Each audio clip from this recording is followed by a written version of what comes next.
Yo, Ray 2K. I would rather use cap space for equipment than Grant. That's hilarious, bro. That's amazing. What's going on, everyone? Welcome back in. We're back for another one. It's Phinside the NFL. As always, I'm your host, Reason. Tonight, I'm joined by the homies Martin, Rhino, and Damien. How you boys doing tonight? Fins up. Good. Fins up. Bro, these people doing Grant dirty in the comments. I'm like, go for the throat, boys and girls. So, we got a ton to go over. We're going to go over some Jakeem Grant news. We're probably going to start off with that. We're going to go over the Le'Veon Bell stuff. We're going to go over Melvin Ingram because there was a little bit of an update today. We'll go over that. And we'll go over Eric Studesville and Gerald Alexander's media availabilities. And we're also going to highlight little portions of the other coaching staff's media availabilities that we want to talk about. I know Martin has some he wants to talk about. And then when we get into the Grant stuff, it's basically based off of one of the media availabilities. So let's hop right into it. Let's go right into the Grant stuff because I know people were probably looking at the title and being like, "Oh, is this clickbait? Oh, is this clickbait?"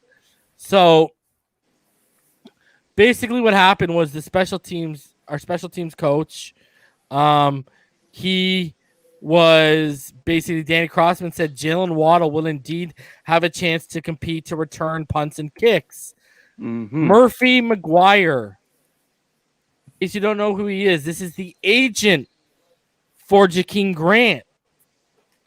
Said with an all-pro returner already there. Period. Noted. Thumbs down. And this tweet has been deleted. But the internet always wins, Murphy. You cannot escape the internet once it's out there. So, I got to ask the question here.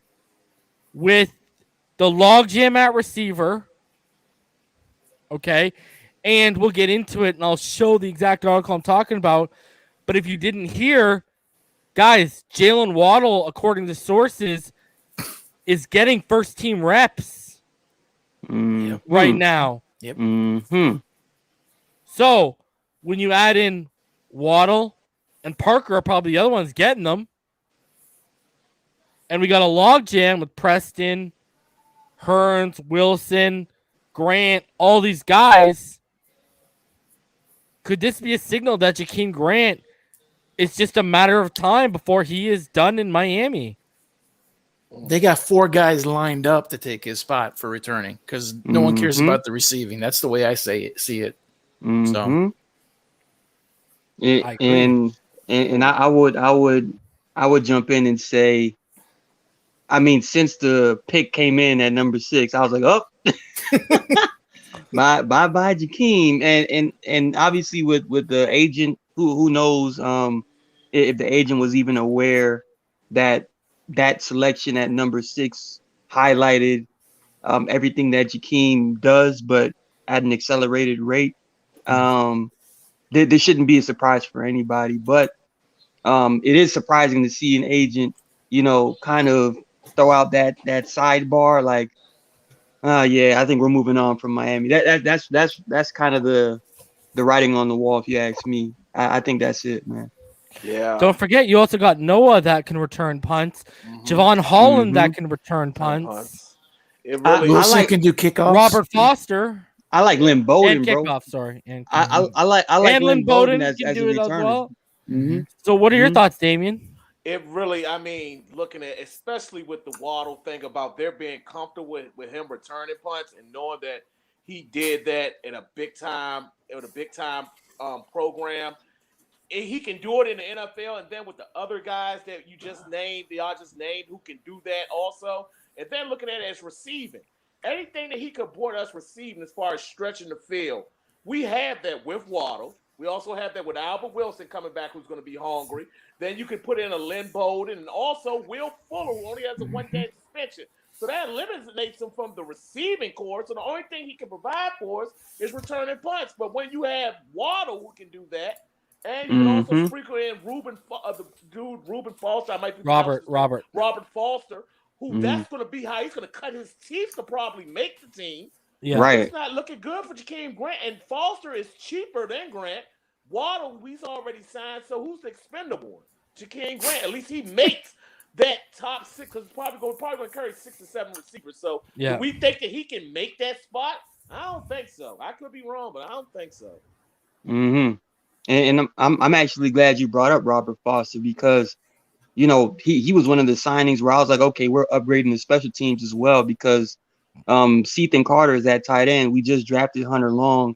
I think they plan on keeping both of those guys. They still have Shaheen under contract. Smythe is heading into his last year as well as Jasicki. I think they want to keep like 4 to 5 tight ends. So I'm just saying if Jakeem Grant's only ability is going to be just returning and that's it, I think they want to make room, you know, to you know make sure like they have certain players at certain positions like a Ethan Carter who's going to be a special teams guy as well with Robert Foster, Mac Hollins, and Duke Riley. So it's the writing on the wall for Jakeem. But we knew this since like the end of last year. It was about time for him to, you know, move on from the Dolphins. So what do you say about if I were to show you how the Miami Dolphins, how one of the things that they shared on social media yesterday, and this had a lot of people up in arms, and I had the school idiots out here about it. If you look at this, they shared, just waiting for it to load here. They shared Tua throwing to Jakeem Grant. Mm-hmm. Now, could this be a case of them kind of highlighting him in Like the trade market? Yeah. Potentially, yeah, very smart. Mm-hmm. Because they've been working out together a lot too, right? Yes. And here's another thing. I had a bunch of idiots, and I do not use that term loosely by any stretch of the imagination. A bunch of idiots in the comment section of this being like, there's not a lot of zip on Tua's ball in this. Well, first of all, this is a timing and precision drill, A. B, if you watch him, here, I'll play it again. First of all, it's a casual as they come drop back. Second of all, he's not, you know, Martin knows what it is, but a drive foot, okay? He's not putting a lot of drive into his front foot through the throw, right? Because that's not what this is meant for. So we'll watch it one more time, but people are worried about the zip that Tua's out here showing. Well, I mean, no, that's just a toss. That's a timing toss right there. That's it. Thank you. That's a timing toss. I mean, they said they were saying the same thing about Deshaun Watson during his NFL Combine when he clocked in like a 40-something mile per hour football, and like, oh, his arm's weak. It was like, oh, okay. Yeah, nah, that's a toss. Yeah, that's a timing toss right there. So I just don't get why people are so eager to jump all over this kid, man. I don't get it. Darth Vader says 199. Do you think Allen Hurns is getting cut? This is a good question because when you look at his cap hit, if you look at his cap hit, boys, is he going to get cut?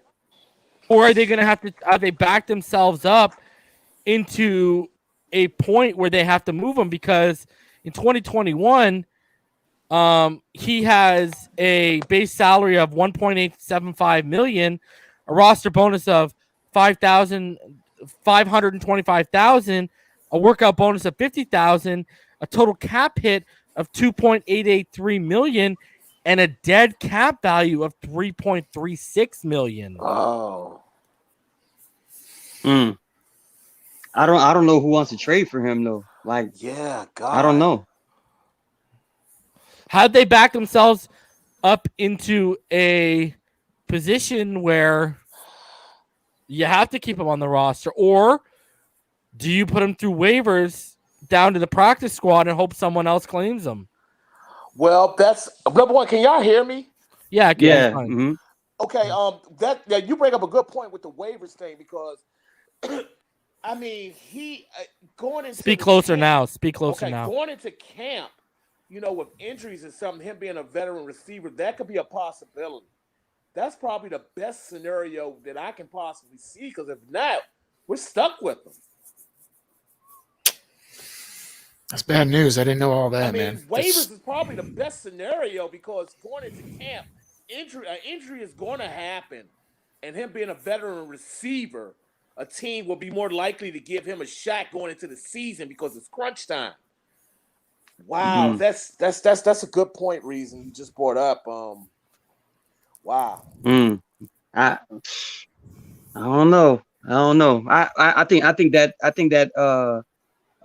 breaking them down into the practice squad might be the best option, man. Because with that cap hit is gonna make a lot of the difference later on in the season, I believe, and it would be best just to hold on. We obviously with DVP, Preston, we wish him the best as far as health, but who knows with those two as far as maintaining their durability throughout the year. I would just hold on to him until something else happens as far as someone requesting a trade or something like that. I'll hang on to him. I can't believe we're talking about keeping Grant. This kills me. Well, not Hearns. Grant. That's Hearns. Oh, okay. Hearns. And then when you look at Albert Wilson, boys. I was about to say Grant gone, bro. Yeah. You can get that one out. Sorry about that, everyone. Albert Wilson, his base salary is $2.125 million. His $1.333 million signing bonus is pretty much guaranteed. So he's got a cap hit of $5.129 million this year, and he's got a dead cap of $2.33 million. So you find yourself almost in. Now, I want Albert Wilson to stay, so this isn't by any means bad for me. But you kind of find yourself in the same position with Albert Wilson. Like, do these guys have to make the team because of their cap right now and given our cap situation? One of them has to go, though. I don't think you keep both. One of them has to go, even with the dead cap. One of them, you have to take the hit on one of them, I think. Am I wrong? And Darth Vader nailed it. Is Alan Hearns is too old to go to the practice squad too, right? Oh yeah, there is an age limit. You're absolutely correct. Was it like 26? I think it's 26 or something like that. I think 25 or 26. Yes, I believe so. Oh, so it couldn't even be Albert Wilson, which I think Wilson's gonna make the team. Wow. Damn. Yeah, we kind of overloaded on this, man. Yeah, this is an OD. Damn, bro. Yeah. Remember we had that problem. We didn't have enough receivers. Now, right. Now we can't get rid of them. We can't get rid of them. Panic button. Bring them all in. Damn. So this is looking bad. This might be bad for what? Maybe Kurt Merritt or Lynn Baldwin. I know he's going to make the team. I just got Malcolm Perry. Right. The Foster kid. Now Grant has a cap hit of $4.661 million, and he only has a dead cap of $1.8 million if you get rid of him. So he's the expendable one. Yeah, that's gonna happen. God. But this Alan Hearns and Albert Wilson situation, I didn't realize like their hits were that high. Like that's a little shocking to me, because I fully anticipated either both of them or one of them being or not making the final roster because of the depth that we have at receiver right now. If you were to trade him post June 1st, Alan Hearns' dead cap goes down to 1.6. Then they got to find a suitor. I honestly can't think of a team. Me either. New England Patriots paging Bill Belichick. Do you need Alan Hearns? Yeah, I would rather give him Hearns than Wilson. I just don't want to give him Wilson, but God, I don't know. Yeah, that's a so real weird. That's Jason Snyder nailed it. Their opt-out screwed Miami because it pushed the contract this year instead of last year, and they wasn't prepared for that, and it fucked us. Lord Wilkins says, "Fuck it, let one of them play running back." I'm with that. Albert Wilson, running back. but one of them man. has to go. One of them has to go. Even Who's gonna be Rhino? I don't know. Do you keep the guy that has Or a you smaller or cap Rhino hit, or- or Rhino, you got to carry 8. So who are you gonna take from the offensive line, the tight end end. room? No, I mean you got to You gotta carry 8 carry them. receivers. No, I know, but you have to make room, right? Yeah. So who Yeah. you gonna Yeah. not carry? It'll Linebacker, probably be a no? running back. It'll probably be Yeah. a running back. Man, I did not know that. Jamal Perry, maybe. So we're talking about Yeah. 6. We're talking about 6 because 2 of them might have already made the team: Wilson and Hearns. Hearns. So we're talking about 6 Yeah, receivers 6, now. Yeah. Wow. Okay. Wow. And you try to wait for bodies to fall either in camp or during the season and ship them off for a 7. Trade them. Yeah. We'll see. Well, it is what it is. Yeah, Greer has to have known this could have happened. Yeah, he had. Yeah, you're right, Martin. He had to be prepared for this. I mean, yeah, just well, in the front office, I trust that they'll probably get this situated. It probably won't hurt as much as it sounds like it's gonna hurt, almost like a needle to the arm or something. But let's see what happens. But I like I said, I fully anticipated both, if not one of them, to be to not make the final roster. I think one of them has to go, even with the hit. I don't know who it is, but I don't know. Mm-hmm. There's so much talent in the wide receiving room. There's so much talent. All right, We'll question, see. guys. Question: do we think a Kurt Merritt or Perry or one of these young guys can beat one of them out? Merritt, yes. Perry, no. Yeah, that's what we. I say this about Merritt. If they've expanded his route tree, the athleticism and the explosiveness he has, Read my mind. it's like too much to pass up. Read my It mind. would kill me. It would kill me if Merritt is not on the team and Hearns is. It would kill me. Oh, bro. I think It it'll would kill kill me. all of us. Yeah. I'd say the same thing about Grant, too. Training Yeah. camp. Yes. Gonna be You know real, what? man. Merritt looks like an actual receiver size bricked up version of Jakeem Grant. Mm-hmm. You know, Training like camp's gonna be like real. Grant looks like the pocket size version of Kirk Merritt, basically, right? Mm-hmm. Except let's not even get into the hands. Damn, Reese, you put me in a bad God. mood, bro. Damn. Things we must Real, think of. man. Yeah, you're right. Well, Damn. this should put you in a good mood. Grant's probably gone even more if that's the case. Yeah. Oh, there you go. And I want Wilson. It's just Hearns. I kind of want. Yeah, We don't need you. I'm in agreement with you on reason. I just want Hearns gone. I want Wilson to stay. 'Cause I think And- he's two out. Sticking with the wide receiver position, this is from Adam Beasley. The Miami Dolphins seemingly have no intention of easing Jalen Waddle into the NFL. Just a few weeks after Waddle went to Miami 6th overall, and just 7 months after surgery on a broken ankle, it sounds like the Alabama burner is being thrown into the deep end. A league source tells the Miami Herald that the Dolphins, at least at times, have Waddle running with the first team during voluntary practices that have so far been closed to the media, even though he still is hampered a bit by that major injury from last fall. But how deep is it? It's a similar playbook to Alabama. He plays in the SEC. Okay. I'm not saying there's not going to be a step here and he has to get adjusted to the next level, but this guy, he is ready. He is ready. Yeah. It's such a good situation for him. He's going to a playbook he practically knows. He's going to the damn quarterback he used to throw to him 2 years ago. That's true. I'm excited, bro. Yeah, I'm so excited. if anything, it's just a matter of nursing himself back to 100% from that ankle, and then everything else is just, like a booster in Mario Kart, bro. You just gonna run over that arrow and woof. And he's going up He's gonna against be outta Grant. there. He's going up against X and Byron every day. Like you guys always say. Right, all pros basically. And Mhm. and also it's an opportunity there, especially for game one with Will Fuller being suspended a game.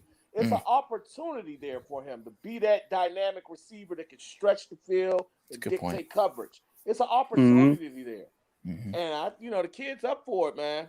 And we took him 6 overall. Hell, You get I think they know they have to play him early. yeah. I think they know. Okay, so here's a question, and this has been a question on Dolphins Twitter. I want to get your guys' thoughts. Where do you stand with his usage on special teams? Now, I'll give mine quickly because it's pretty quick and concise. Is this personal or what we think is going to happen? Both. Okay. Personally, I would only use him on punt returns when we need a spark, when we want to swing the pendulum of momentum in our favor, when we want to swing field advantage in our favor. Cool.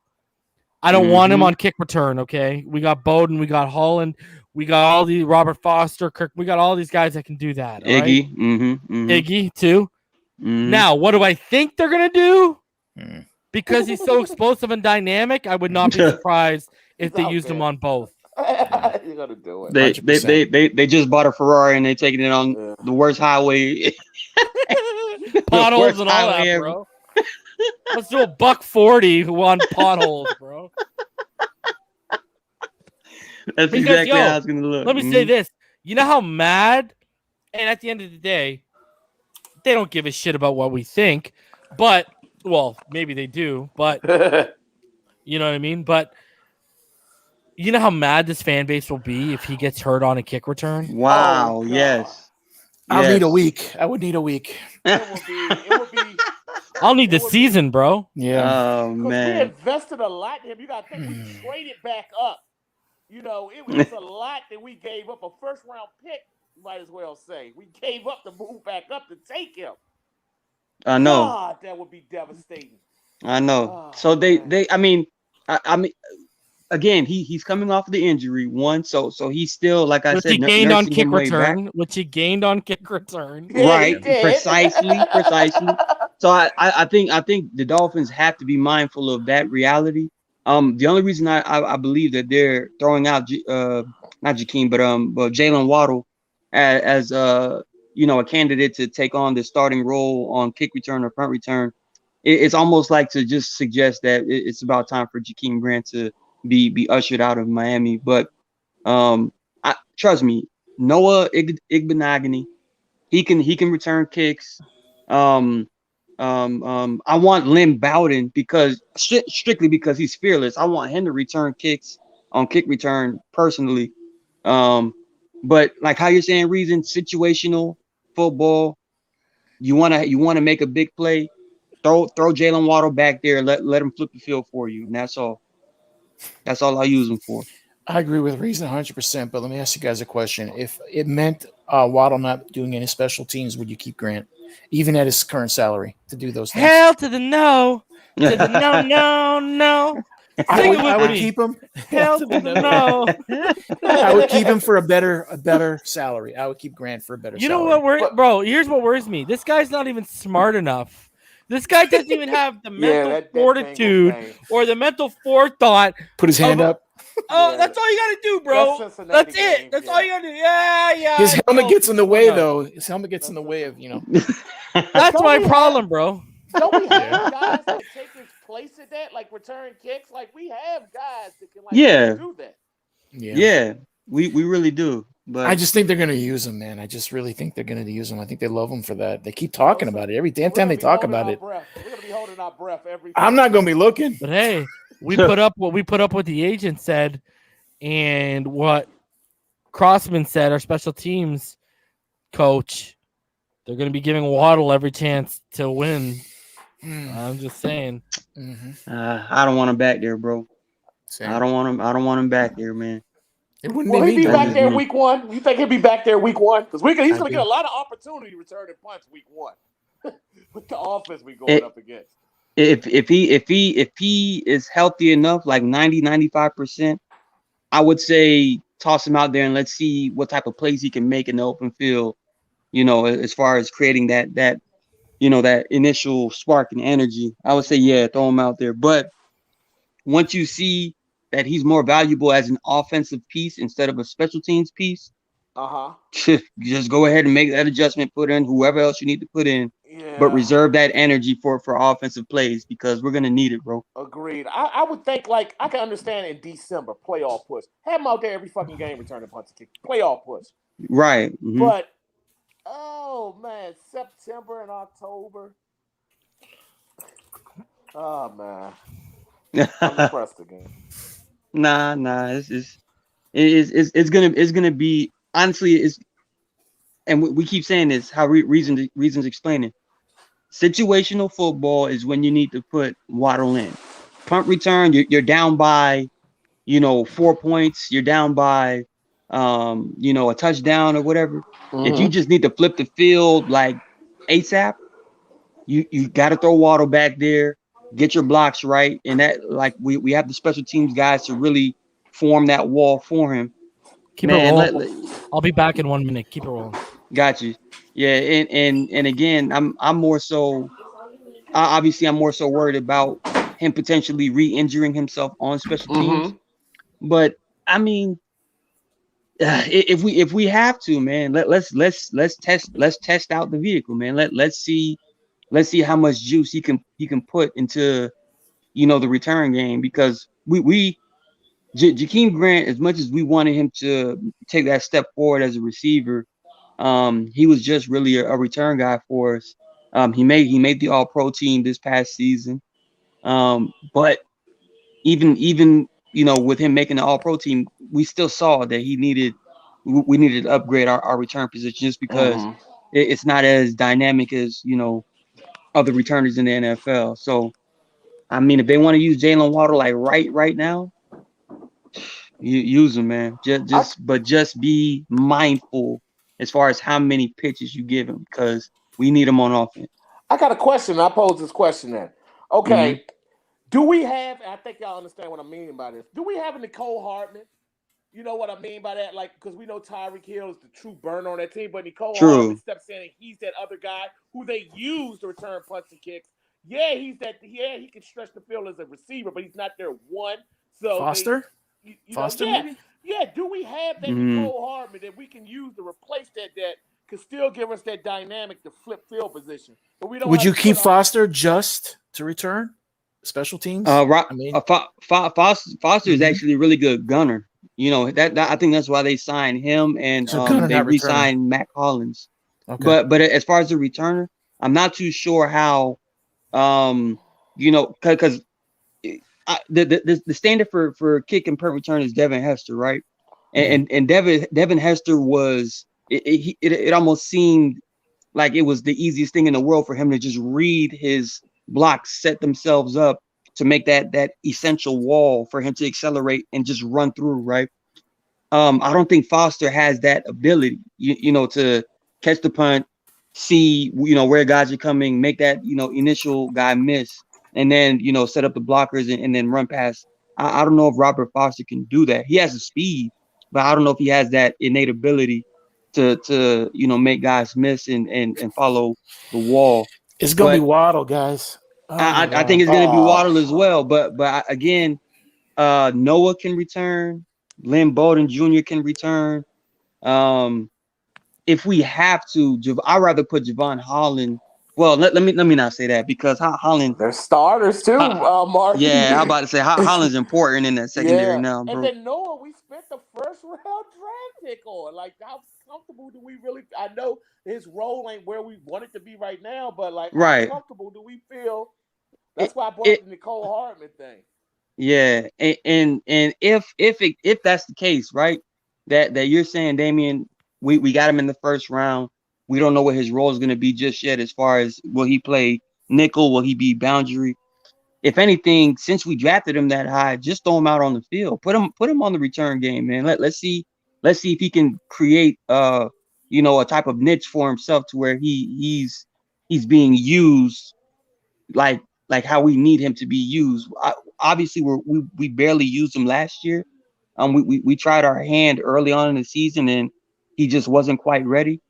He finished the season relatively stronger, but we still don't know what he's going to be as far as his role on defense. I'll say just throw him back there on punt return, man, just to see if he can create some type of spark for us.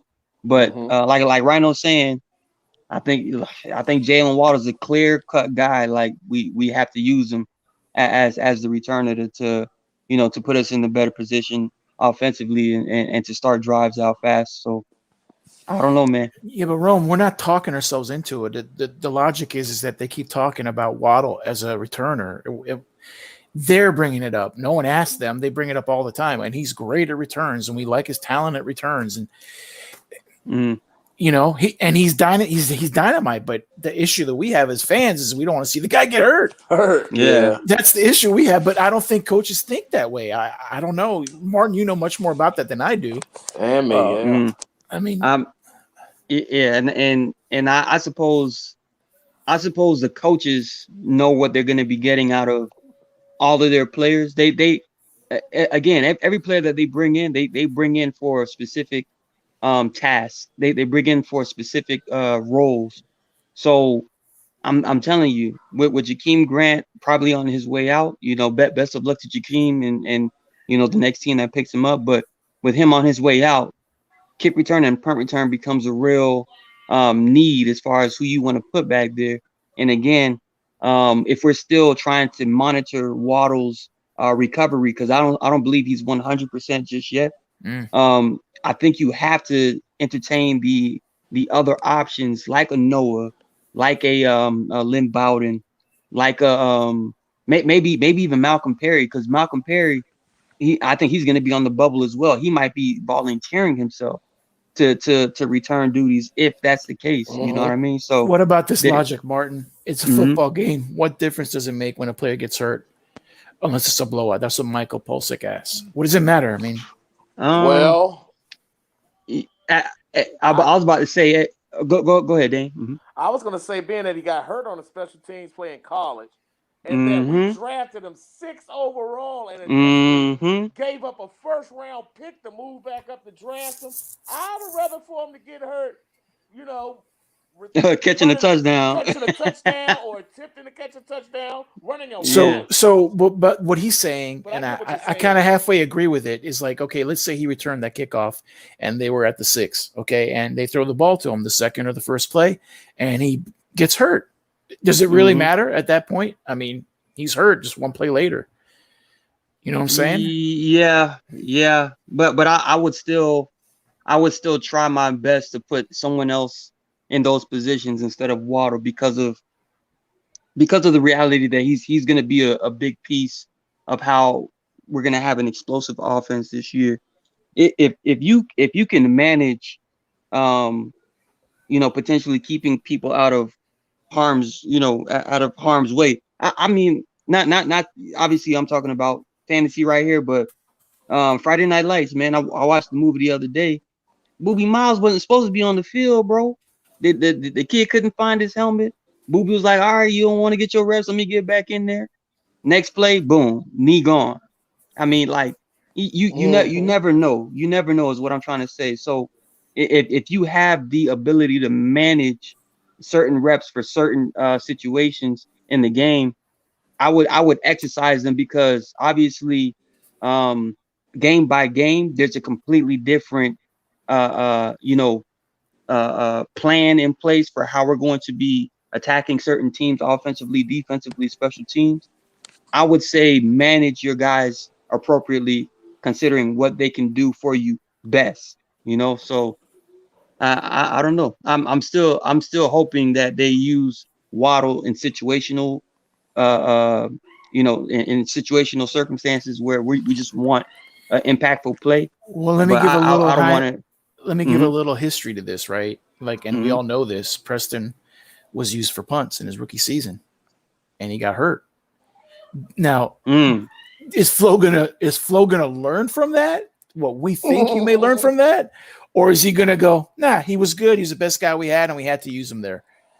That's the thing. We have to figure this out. And the only way we can do that is let time go by. They either don't value the injury risk higher on punts and kickoffs, or they do. It's one of the two. Right. And with Preston back there as a rookie, I don't know. As an undrafted free agent, yeah, that's a fair point. Yeah, yeah. But again, for like how Damien's saying, being the 6th overall pick, he's still nursing the injury. He's getting back to his 100%, and the injury was a part of a special teams play versus a play where he's running a route and he has to get open in specific places on the field.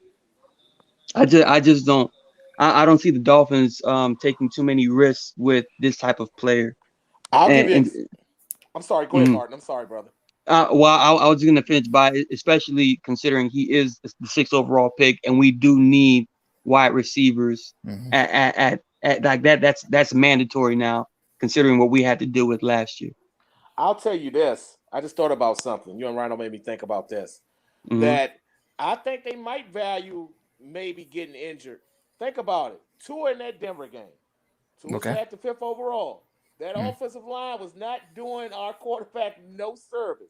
And he And got hit hard. Flo got his ass up out of there because he was getting killed, and he probably wouldn't have made it. Any quarterback wouldn't have made it through that game. No, Tua got up kind of limping after his last play. Yep. And that's when Flo said, pull the plug. We got to get him out of there. Yeah. So, say, for instance, it's a punt return, and it could be a Cincinnati game issue, where they don't, they ignore the fair catch and just get their lick on them. Or Waddle might get up a little gimpy. Might don't see him return punts no more. I just the proof is in the pudding there that Flo, if it looks like that, he would pull the plug on that. But I just don't even want it to be that way. I understand the December playoff push. I just don't want to see it in September. Well, I would understand it more. Right. Just me Right. personally I'm as a with you. fan. I'm with you, man. If we didn't have people to do the job besides Waddle, but we have other people to do it. So that's where I'm as a fan and just trying to think it through as a football person. Why wouldn't they do that? He's so valuable as a wide receiver to Tua in the offense, but only they know that answer. That's true. I know. I cannot figure out this coaching staff or the front office. I just trust them, but I can't figure them out.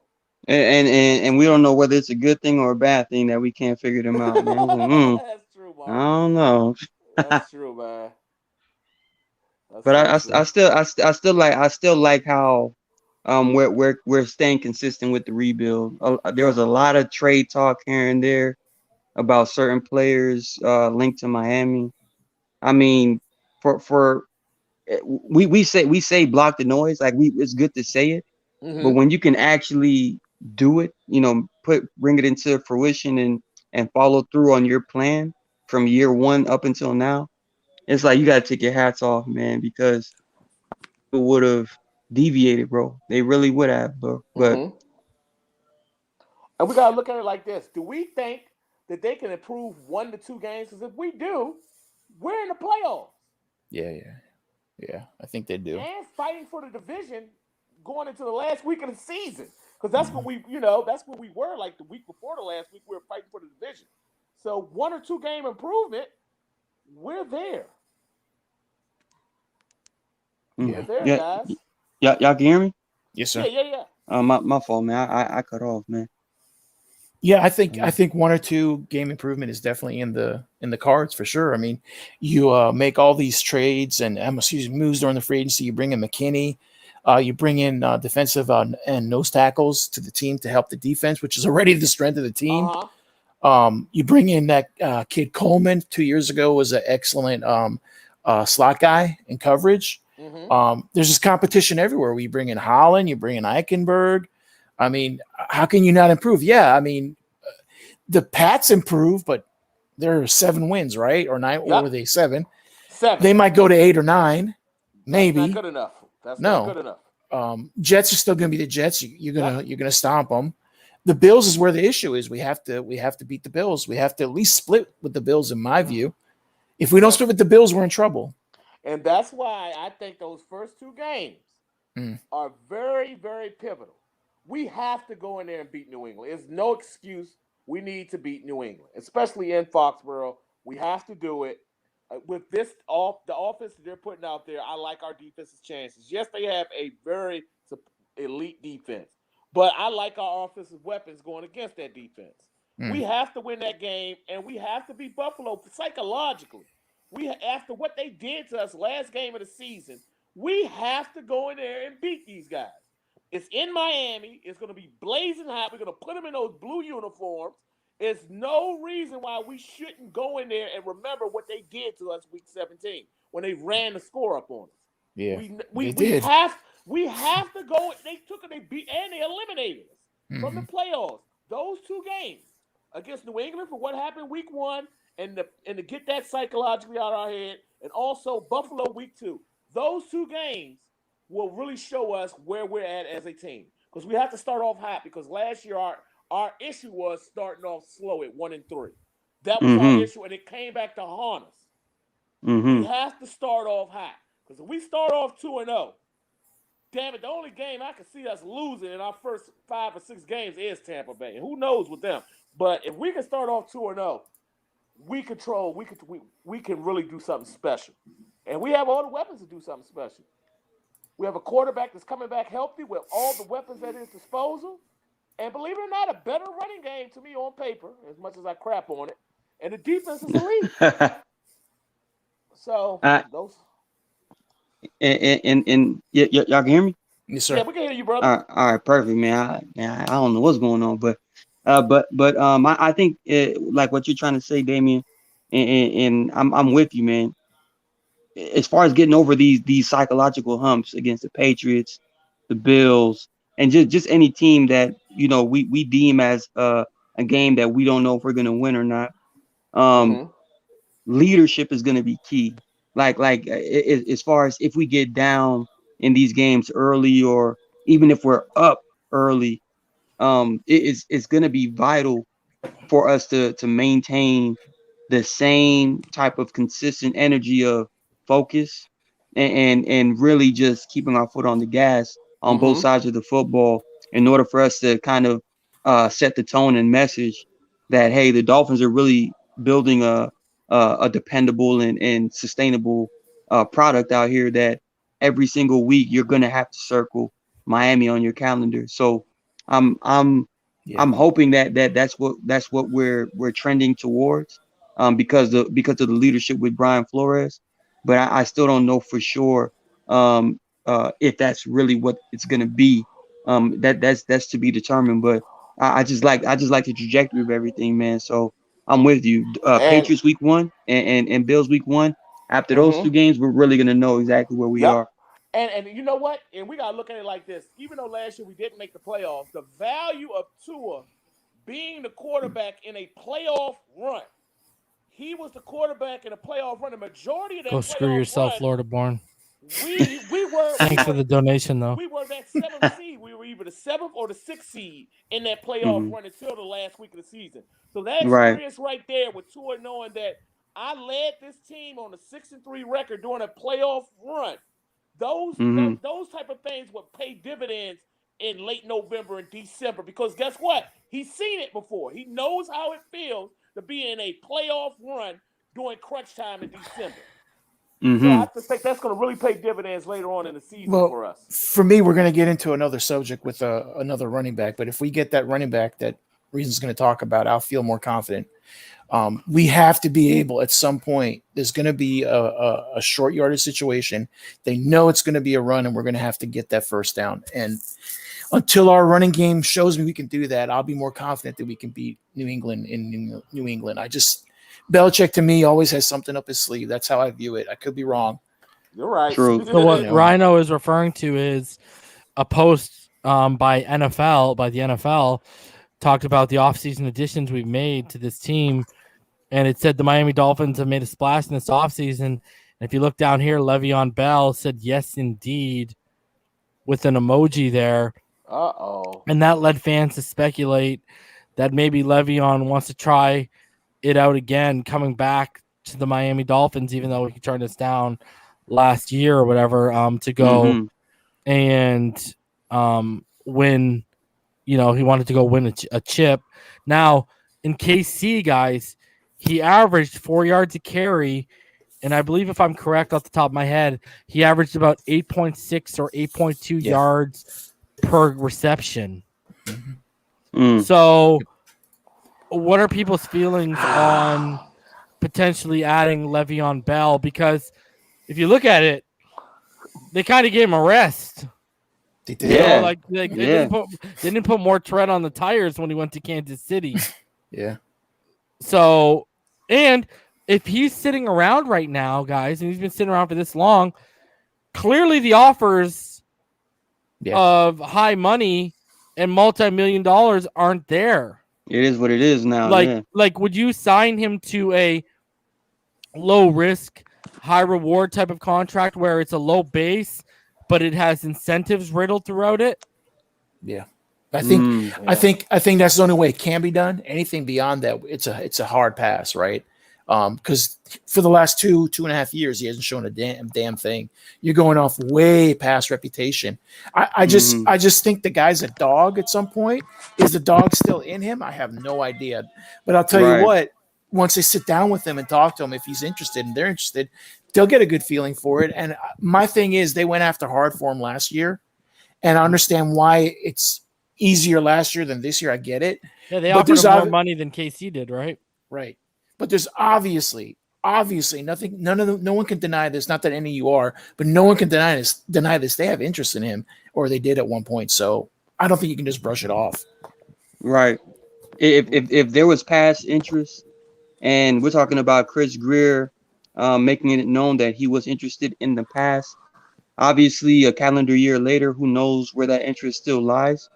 However, Le'Veon Bell, I would say he is well rested, and if that is what it is, right?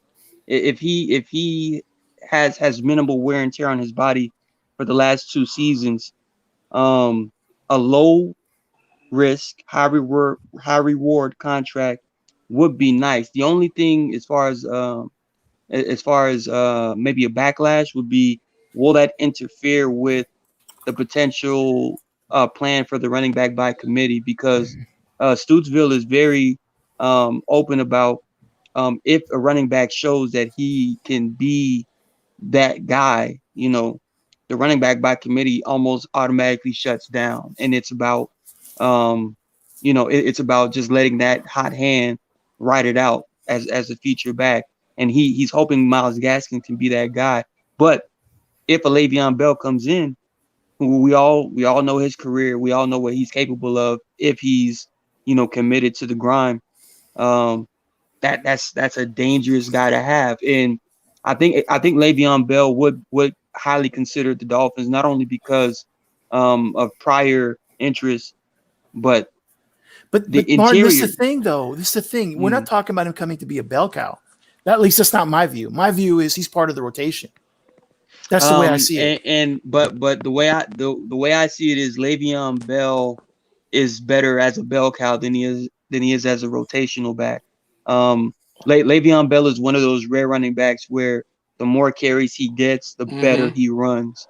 And if the case is that's what you're going to bring him in for with the incentives option inside of it, that's why I'm saying if you have your mind made up about running back by committee, maybe Le'Veon won't be the guy. But if you feel like, let's see if he can prove it and then earn a second contract, I want to see that, because the interior of the offensive line is going to be road graders, Solomon Kinley and Robert Hunt, who, it's everybody's kind of raving about how much stronger he's gotten this off season.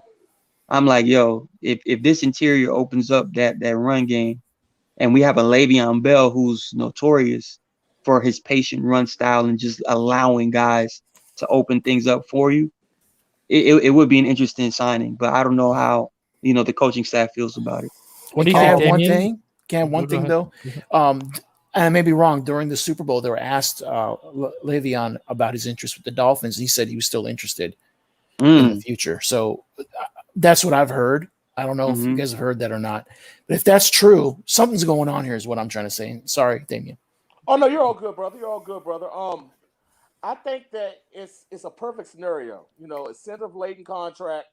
He's trying to prove himself back, to try to get one more big payday. He's had all the rest in the world. I totally agree with what Martin's saying about he gets better with the more carries he gets. And also to talk about in Pittsburgh, having Pouncey and filling a waiver, those guys in interior. So I believe that we have interior that suits him with that, being those road graders, being the type of guys who can knock bodies off the line of scrimmage. And worst case scenario is we run him into the ground and we have depth at running back. So if we get late in the season and something does happen, we have Gaskins, we have Ahmed, guys who I have been shitting on, but we have those guys that late in the season, we only need to carry us through a couple of games now. We go from a couple of games to a whole season. I Mm-hmm. mean, it's a win-win situation. I would love for the move to happen, especially for a cheap price.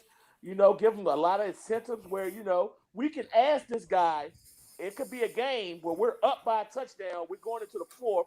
We got the ball going into the fourth, and he can take time off the clock and we have a possession where he carries the ball 9-10 times, and we chew up clock. We chew up clock.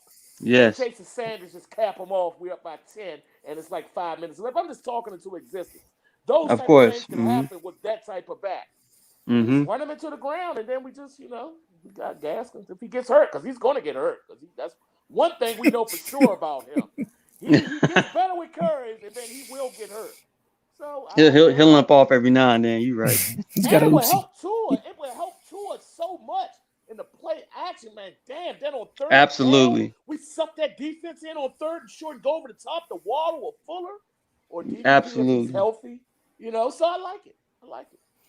And another player that kind of got Dolphin fans all stirred up is Melvin Ingram, guys. And there's a couple things here. We'll go through. There's 3 things I want to show you guys first before we hop into this. So Adam Beasley's article came out yesterday. He said the Miami Dolphins might not be done adding to the league's number 4 scoring defense. Edge defender Melvin Ingram is in for a free agent visit Monday. An NFL source tells the Miami Herald. Ingram, 32, is a 3-time Pro Bowler. Spent each of his first 9 NFL seasons with the Chargers between San Diego and Los Angeles. So goes on here. It said Ingram, 49 sacks and 70 tackles for loss in his career. Missed all but 7 games in 2020 with a series of knee injuries that twice landed him on the IR. As a result, he went without a sack for the first time as a pro. Little has been reported about his health since, so it's unclear if he needed surgery. Ingram did have a free agent visit with the Kansas City Chiefs in March. So that came out midday, I want to say that report came out. And then later on in the evening, Josina Anderson, she had a report at about 6:30 Eastern, and it said, as of this tweet, Melvin Ingram and the Dolphins are still in talks, and the process of behind-the-scenes communication is still ongoing. Per source, we'll see what, if anything, materializes. And then today, my notifications got blown up, and so did my DMs, because a video was released, ladies and gentlemen, and this video was of Melvin Ingram working out with Xavien Howard.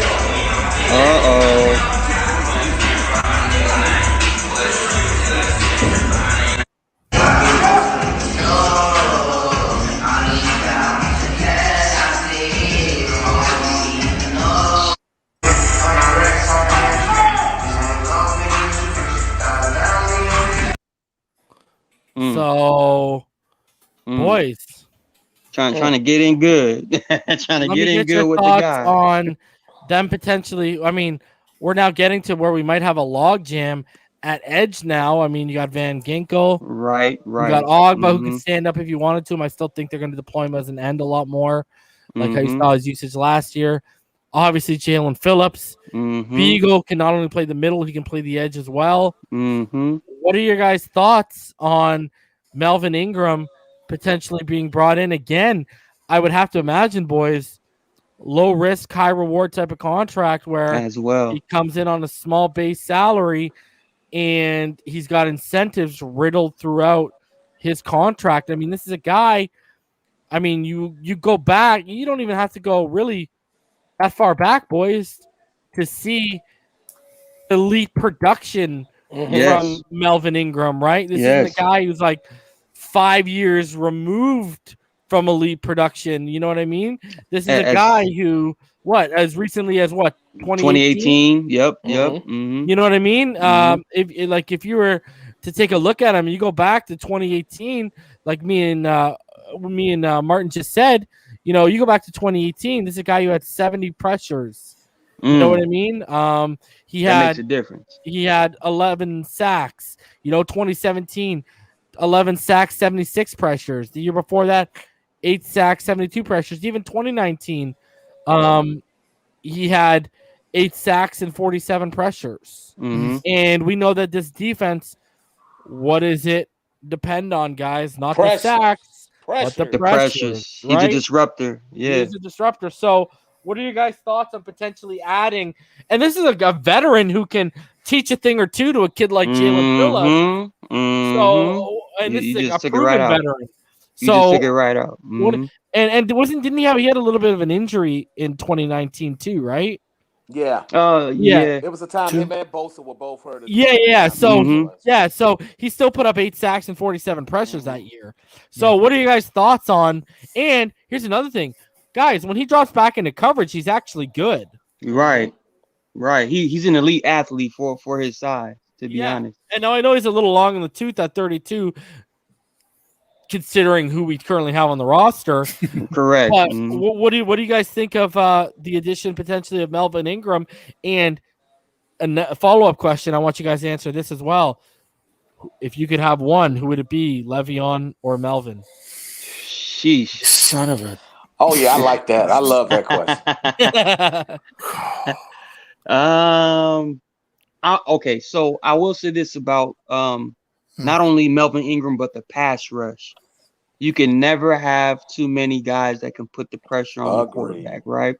So if there's a window of opportunity to allow a guy like Melvin Ingram into the locker room, who has so much experience, so much production in his career, passing on the knowledge, and we saw the video of Xavien Howard working out with the DBs.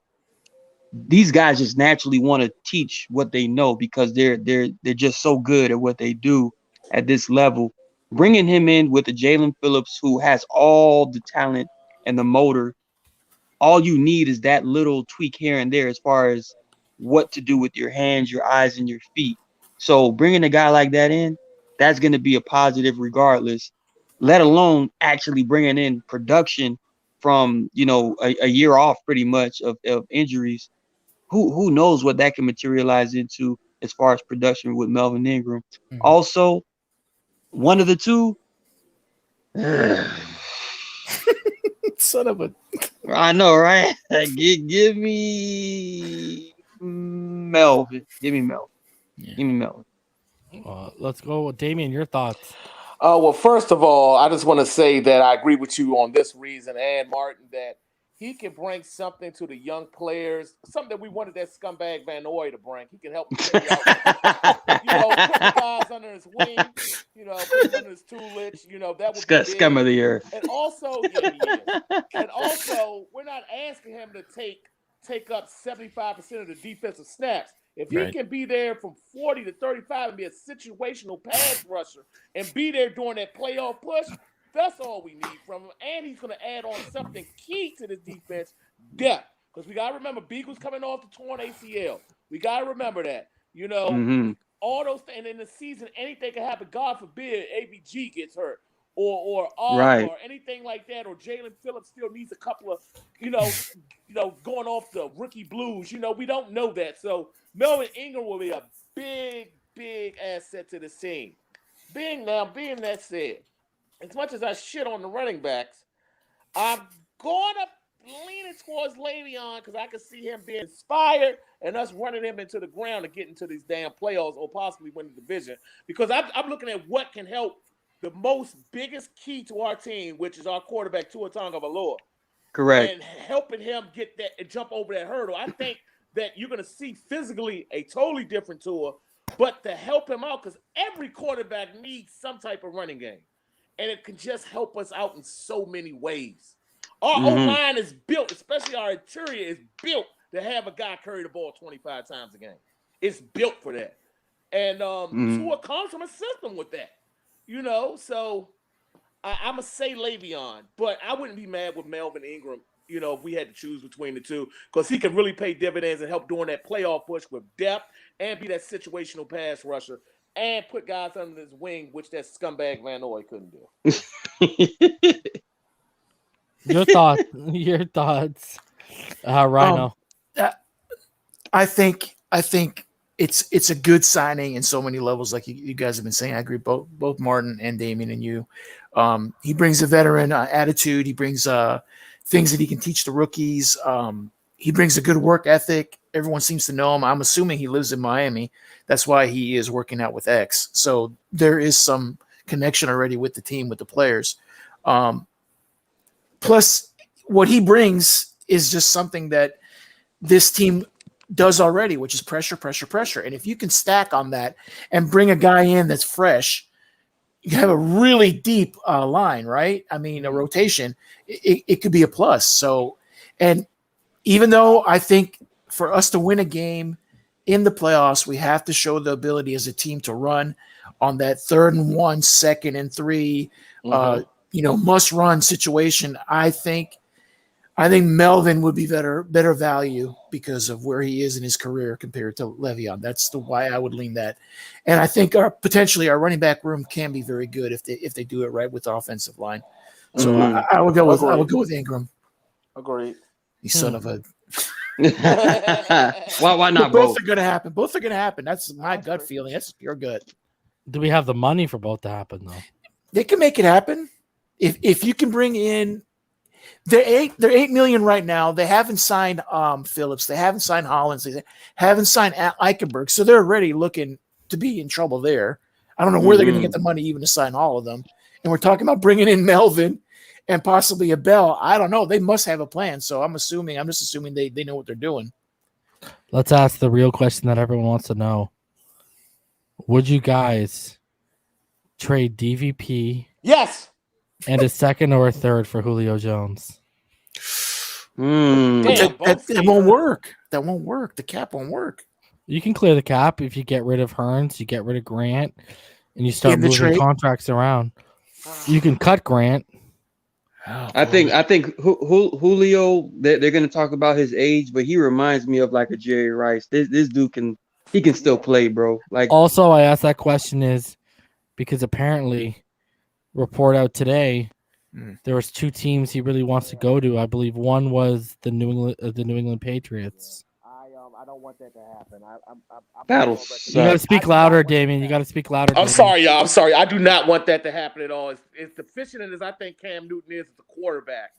With that element, with that running game, and with those tight ends, and with that defense, it's going to get them great field position. I think that would probably rejuvenate Cam's career, not to the point of I really think that right there would really help them with that defense and running game. We do not want that as Dolphin fans to happen, but I think our defense can match up against anybody, but nobody wants their division. The two teams he's targeting apparently, according to Pro Football Talk, are the New England Patriots and the Tennessee Titans. Tennessee, please. Because oh man, we play them this year too. Yeah, I know. And Julio, we can have a legit argument. He might be the best receiver of this decade, bro. Like as far as overall ability. And damn, that's cold, Darth. That's fair though. That's fair. It's a fair assessment, but that's it would take a 40-year-old Julio over a healthy Parker. I agree, Darth. I agree 100% with you. But I'm just saying, man. Imagine Julio, Fuller, and Waddle as your top 3. Good God Almighty! Let me tell you, that'll be so dangerous. 4,000 yards and 35 tubs. I'm telling you, if that damn happens. At minimum, yeah. Book it. At minimum. Damn. For me, I'm not worried if he goes to the Patriots. I'm really not because Cam's throwing to him. I know he would stretch the field. He's a great receiver. I understand all that, but I'm not sure that guy could get it anymore. I think he just has digressed, Rhino, but damn, man. I mean. So this year, guys, he has a $23 million cap hit. Sheesh. It's a ton reason. And right now, if they were to trade him right now, his dead cap, well, if they were to release him, his dead cap's $40.5 million. If they were to trade him right now, it's $23.25 million. But if they trade him after June 1st, which is when they will probably, he only carries a $7.75 million dead cap. Mm-hmm. Like he said, he's out of there. Next year, right? Yep. Next year he goes down to a measly $19.263 million. Now, is there any way that either team can redo contracts to make the hit less this year? I mean, is that a complicated thing? Is that unrealistic to ask if there's an actual interest in a trade? Well, you could ask them to eat some of his contract. Okay. But that would have to be done the way I see it, because that's a hell of a load even after June 1st to carry on for him. And he's 32. Yeah, he's up there. But I think Martin's right. I think he'll be good for another 5 years. I really he do. takes care of himself. Like you don't see him ever. I was gonna say that, Damien. Absolutely, he reminds me of Jerry Rice and T.O. as far as the physical health. Like they could like T.O. can probably still play today. Like today. Yeah, Julio takes care of himself like to that level. The only thing is he's just had issues a little here, a little there as far as injuries.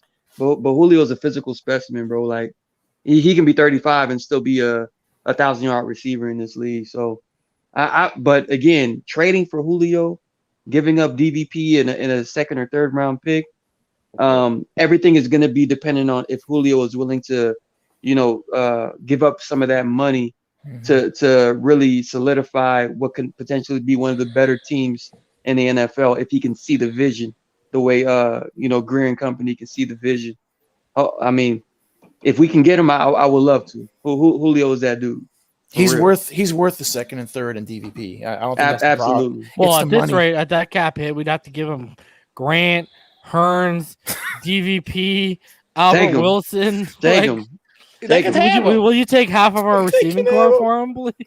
It's no different than giving out draw fours. And go ahead, just take, and we. You cut out there, Martin. That's a lot. With Julio. Oh, well, who knows? Who knows, man? We still have issues with receivers, anyways, as far as how many we're going to be retaining. Well, you could cut that in half with a Julio trade. with one trade, one swoop. That's true, man. All right. So before we get into the Zoom sessions here, a couple things, a couple quick tidbits for people to go over. Some stats for your Tuesday night pleasure. All right. Warren Sharp from Sharp Analysis. Check this one out. You boys will like this. Best QBs the last 3 years when in the second half game is tied or down by one score. Number 1, Tua Tagovailoa. Number 2, Patrick Mahomes. Number 3, Joe Burrow. And number 4, Lamar Jackson. This is based on EPA per play, and this includes runs and passes. Efficient. And what do you guys think about that one? I think it shows what he is. He's a big-time quarterback that comes up in big times for the team. I believe so. I believe so. 6'3".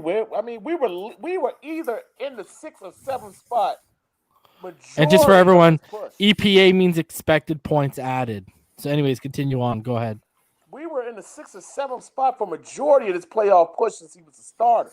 Like we were in that spot till the last game of the season. We were fighting for the division going into week 16. And honestly, Damien, I trust the playoff tour more than I trust the regular season tour, bro. Yeah. Just because he's literally wired for high pressure situations. And from Bama, and even before that, his first start. Yeah, like his first national championship or game halftime. Excuse me. Right, when he had to come in the half, bro. That's a lot of pressure on an 18-year-old bro to come in down 13-0 and will this team back into that victory. So I think he's built for the pressure. I think he's built to handle these specific situations. But that's a nice list as far as even with Patrick Mahomes and Lamar Jackson. Those are MVPs, bro. Like let's take this into context. Joe Burrow, he is the number 1 overall pick.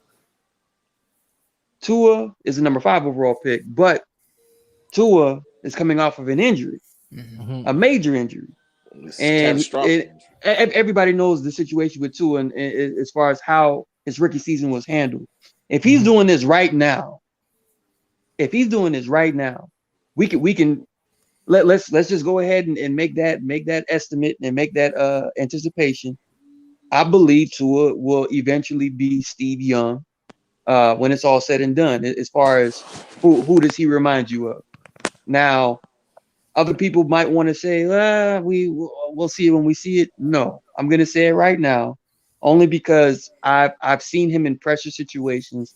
I've seen how he handles himself. This kid is clearly one of those guys where I'm gonna say playoff time is gonna be, you're gonna see more Eli than Peyton. I'll say that as far as clutch time.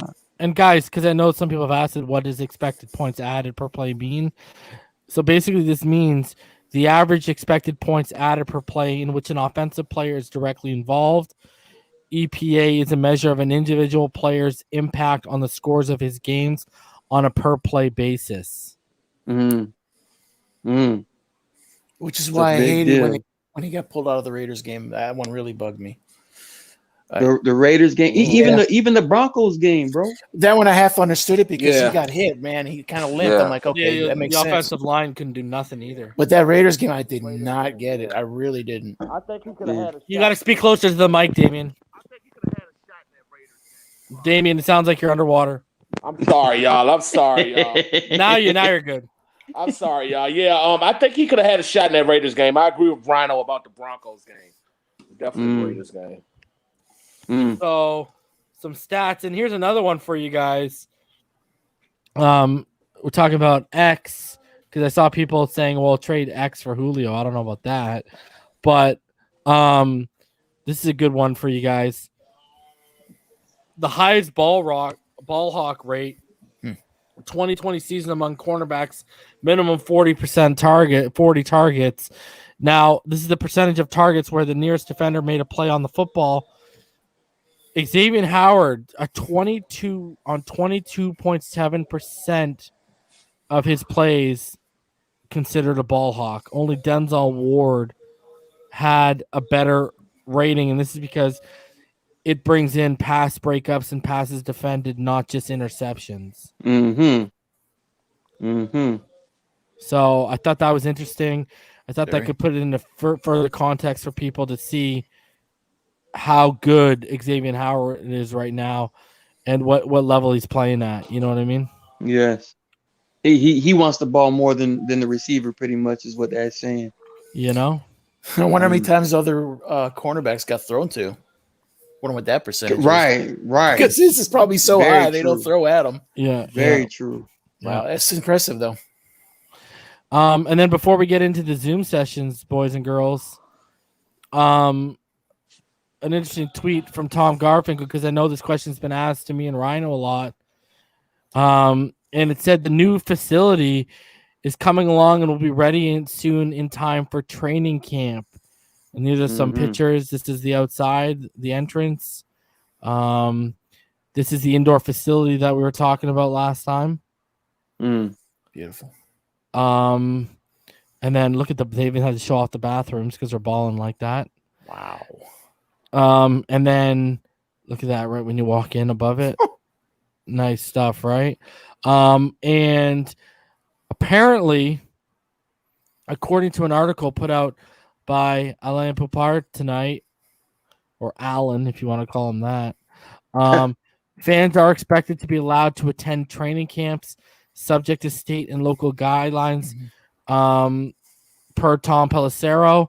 And the league is planning for league-wide practices and fan events on Saturday, July 31st. Yep. Just rub it in that I've got restrictions up here in Canada. Please go ahead. I might have to go to one of those, man. I would, bro. I'd be down there. I'd be camping out, bro. Yeah, I might have to. You know what I mean? Marshmallows. Bro, yeah, bro. Roasting marshmallows. All right, let's get into some of the Zooms. Now, we're going to go over Studesville, and we're going to go over Gerald Alexander. Now, tomorrow on the docket, like I was telling the boys, I got the email on the docket tomorrow. Brian Flores, Tua Tagovailoa, Mike Gesicki, and Zach Seiler will be on the docket tomorrow. As you guys have noticed, yesterday and today, they've been doing the assistant coaches. Now, before we get into Gerald Alexander and Eric Studesville, I wanted to go over an article put out by Barry Jackson, which highlighted some things that Godsey said, as well as Charlie Fry, involving our franchise quarterback Tua Tagovailoa. Tua Tagovailoa's new mentor worked with him when the young quarterback was a prep prodigy, talking about Charlie Fry, helping him develop his skills at the Elite 11 high school. And the qualities that Charlie Fry saw from Tagovailoa half a decade ago still impress him today in his first few months as a Dolphins quarterback coach. He said, and I quote, "I thought he had a quick release. He was accurate with the ball," Fry said. "I loved his demeanor, how he interacted with the guys on his team, and how thirsty he was to learn. Today, I see a lot of the same things, a more mature quarterback that's had experiences, but he still has the same quick release and accuracy, and the way he interacts with his teammates all add value to playing the position." George Godsey then went on about the jump he expects in year 2. He says, "It's Tua's second year in the NFL, so we're expecting to see a jump from him being able to retain information, identifying fronts, IDs, coverage. That will be a big difference from year 1 to year 2. Fry, meanwhile, also values having former Colts starter Jacoby Brissett as a backup. He said the quarterback room is special. Fry said there are a lot of things talked about and sorted through and ideas bouncing off each other. Those two guys are working really, really well together." He said Jacoby has been successful as a starter. He's competitive. He's willing to learn. He can give Tua the same things we talked about, the things that happened in the game, where I put my eyes versus the blitz, things that are hard to draw up on chalkboard. So can I talk about that for just a millisecond? Go in, bro. Okay, Fitzpatrick, we all agree, does not have a structured game as a quarterback. He is a off-script quarterback. Okay, what can he really teach Tua? That always a question in my head all the time. He can teach him how to be a professional, off the field, on the field, how to prepare. Okay, good. Brissett is more of a system quarterback. Okay, and that's not an insult at all. That's not how I see that. He follows the plays. He does the orders that's given him, and I think that's what they want from Tua. And I think Tua is comfortable in that position. I think Tua felt a little uncomfortable in that whole off-script thing that was going on in Miami last year. And I just think it's a better situation for Tua in many ways, but I think that's a very key one. The relationship between him and Brissett, and what Brissett can bring to him structurally.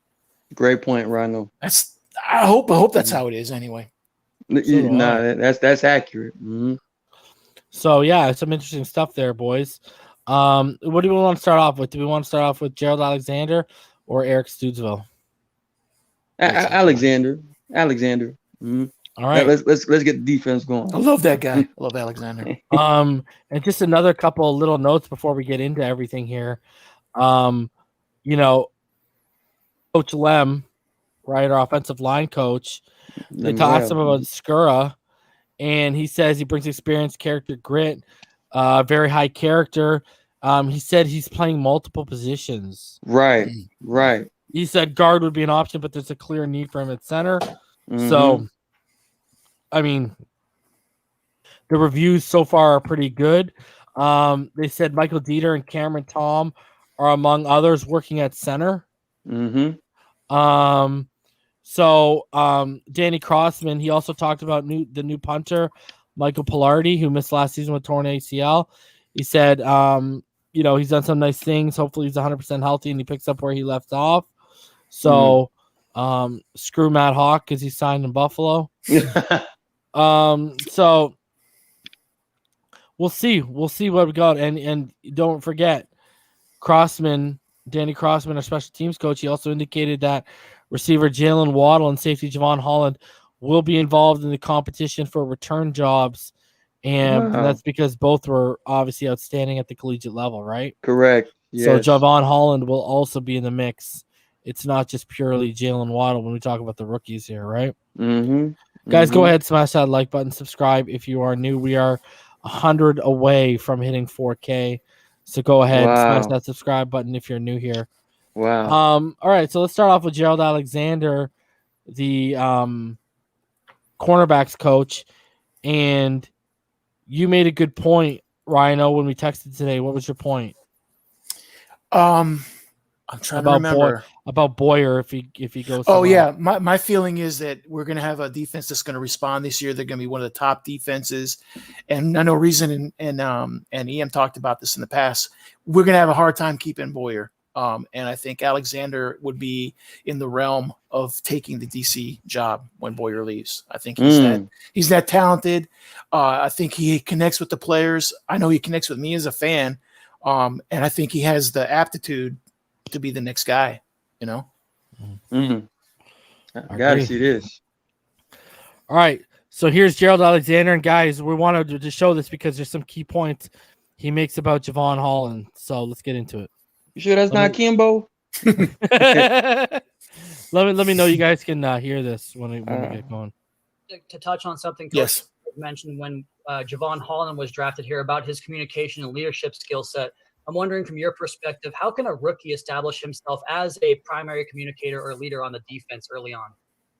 Really, for any rookie, or especially for Jevon's case, I mean, he's got to develop great understanding of what we're doing and what to say. And so he's been doing a really good job of just being attentive in meetings and gathering all the information and the things that he's going to be responsible for. Because as a free safety in our defense, you know, we need him to right the wrong and really know all other individual spots and know how the 11-piece puzzle on defense works. So for him to be able to establish that, he's got to know what to say in what situations, and not just what to say, but also be loud and confident in his demeanor in order to take command that we need him to take as a free safety or any position on the field. He's talking about Earl Thomas. Boys. Did he kind of tip their hand? It is what it is. Yeah. He kind of tipped their hand that he's going to be the free safety, and then he kind of said, or whatever position, Yeah, try to cover it up. Well, I think him veering away and saying or whatever position is predicated on how quickly Jevon Holland can catch up to being that guy at free safety, making the calls, being contrite. But he basically described Earl Thomas. I love that word. He described Earl Thomas, bro. Like that's exactly what. Like if you watch film on, obviously in our opinion, the two greatest safety duo of all time. One of the greatest safety duos of all time, Cam Chancellor and. I'll finish it. Cam Chancellor and Earl Thomas, because you broke up there, Martin. Yeah, y'all got me. Yeah, we got me. Yeah. I'm sorry about that. But Earl Thomas and Cam Chancellor were very vocal and animated when they were back there in the secondary, and it was very evident that they knew exactly what they were talking about, and they made sure that they put guys in situations for success. And basically, he's saying Jevon Holland needs to be that type of safety, which I believe Jevon Holland is. He's an A-type personality. Like he's not timid at all. So I'm anticipating that Jevon Holland. Yes. Oh, you just broke up a little bit. That's all. Yeah, sorry about that. Yeah, so I think Holland is going to be that guy for this defense. Is what I'm trying to say. Yeah, I agree. What are your thoughts, Rhino? He kind of let it slip. I mean, we're all expecting him to be the free safety here. I know when Dante was up here when we drafted him, he expected him to be more of a nickel role. But if you go look at the highlight package I put together in my prospect preview of him, there were multiple highlights of him as the single high guy. Yeah, well, I mean, the whole thing with this defense, it doesn't matter where you start. You could be anywhere at any time, right? I think that's what they were talking about, Dante. But for me, the coach is it's a calming intensity with this guy. He connects, man. And I don't think that's a slip up. I think they're either I don't think this man can make a slip up. I think they're just letting everyone know what he's going to do. I don't think there's any subterfuge there. He's just being honest. They kind of made it obvious when Bobby got sent packing too, right? Yeah. So it's not a big secret. All right, let's keep it rolling. Well, You're about to hit me followed with by that ad, Sutton. aren't you, YouTube? You son of a... I gotta get Our that proven premium installation light, process ensures your I gutters thought it was gonna be the Guys, power if you one, need, man. prepped to if you need protect your your gutters home. cleaned, Step 1. I God knows do. Clean your how it gutters. is. Hi, Send that Gerald. white Just boy wanted up to on a ask you ladder to on clean two your gutters. guys, what position they're focusing on. With McCourty, obviously, we know he can play corner. He's done it for years. He's done safety recently. Which of those two do you have him focusing on? And I know with Noah, you told us last year you didn't want to put too much on his plate, so you had him focus on the boundary and did not work in much in practice in the slot. Is that still the case? Is Noah still focusing primarily on the boundary? Thanks. Well, for Jason, I mean, he's got a lot of experience in the system, so ideally we would like him to be as versatile as he has been in his experience. And so whether it be playing at the perimeter corner or in the slot or as a safety, he's got the versatility to do a lot. So he's going to get a lot of the information and really just try to be an X out there on the field where we can kind of put him wherever. For Noah's case, he's still going to develop as a perimeter corner, but also have the versatility to be able to play inside. I think that when we looked at his skill set, ideally when we got him drafted, we knew that he had the physical ability to do both. Now, in order to focus on the communication part, there's going to be a little bit more of that he's going to have to pay attention to this offseason. Appreciate you, Duke. So he can be an effective communicator, playing inside and knowing what to do, and especially when you think about the responsibilities in the run game and how that vision changes than being a perimeter corner on the outside. You got to look at a little bit more and know a little bit more in the box as a star. Safin? What's up, Coach? Bald head and beard looking fierce like mine. Thank you very much. Wanted to ask you, man. You don't look nothing like him, you bro. mentioned Javon earlier. What do you lose in a player like Bobby McCain? You just lose experience in relationship, obviously, to a rookie. With Javon, I've known Javon for a long time, being on Strong the West words. Coast and recruiting. Yeah, he kind of just Javon brushed was it actually off, in eh? Northern California Shrugged when I with was it at too. Cal. And so with Javon in the building now, Didn't you highlight kinda his play gotta get once. him up to speed Right. in regards to some of those things that Got Bobby her. was able to do as a communicator for us, and obviously we appreciate the things that he's done, and so we Bye, know what Bobby. we have now as a challenge. Now you're gonna get it, young Bobby. guy to be able to communicate at that extreme level. Bobby, who? In order to put our defense in great situations to McCain be fries? successful. So we look forward to obviously working with him, and as we have, and I think that we're off to a great start just with his demeanor and his energy in meetings. And I had a McCourty follow-up too. Hold on a sec before we get into. Notice how he shrugged Bobby off, and again went right back into Javon Holland. Yeah. He's basically letting you know, we got a better player. Oh man. You know what? I We mean, drafted a better player at the position. He highlighted was experience. That's it. he said that's all we lost, which is That's all we basically lost. saying we've gained in ability, playmaking, all this other stuff. The only thing is he just has to brush up on communication skills, and now you have your starting free safety, man. I love it, bro. Yeah, man. Very cold. Classic. Yeah. Bobby, Cold-blooded. Yeah. Hit him with that Rick James, bro. All right. For real. Let's go. Essentially, you guys have 4 cornerbacks who could play on the outside. And it seems like having a 4th one is also really important too, just because you don't know what happened with the first 2. Is that kind of what went into the thought of bringing Jason along with the versatility and the experience? You could also be your 4th corner if necessary. I think when you look at the NFL, I mean, it's a passing league, so you can't have enough guys who can cover and who can be efficient on the back end and make plays. And, with just, the attacks that we see, especially even within the division, the way that Buffalo spreads the ball around, you can never have enough guys that can be guys you can rely on in the secondary. And so getting Jason, getting his versatility, getting his experience, getting his veteran leadership, I mean, that's going to be some of the things that really don't show up in the stat sheet on how he can impact the group. That's going to be beneficial for us. And I think that was the idea of going into it, to get him a part of our squad. Basically in a mentor role, right, boys? Yeah. Right. And Tim's still out here, huh? Doing their thing. You need a New York accent anytime you talk about Tim. Hey, but I will say this. He mentioned the Buffalo Bills, right? Yeah. I think we've really attacked the idea of we have to beat the Buffalo Bills in order to win this division. And when he's saying you don't have enough DBs in place to cover certain, he's basically letting it be known we've gotten guys where we won't miss any type of receiving threat that the Bills have to offer when they spread it out against us. From left to right, boundary to, nickel, we will be covering every single receiver like a blanket. That's And basically every play what of I'm the hearing. grass, right? I'm telling you, that's what I'm hearing. Yeah. I mean, I love this guy. All right, keep it rolling. Mm-hmm. Alan? Hi, Gerald. Going back to Noel, what's a fair expectation in terms of the kind of development and jump he can make in his second year?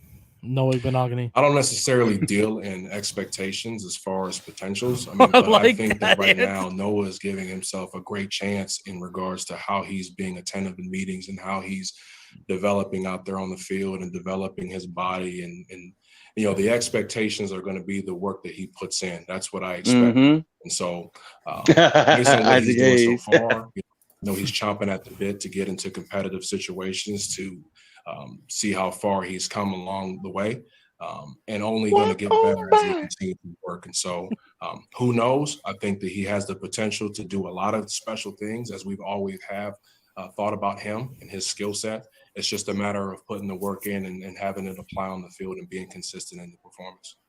If I can quickly follow, how far along would you say he's come from the first time you got your hands on him? I mean, again, Noah was in a situation last year where he was able to really concentrate and develop. Again, this is a guy that hasn't played the cornerback position for very long in his career, not just his pro career. So he's developed a lot just as far as his technique, his fundamental footwork, his transitioning, and then not to mention obviously developing in our defense and what we're asking him to do. Now it's time to take really the next step and also learning some stuff on the inside.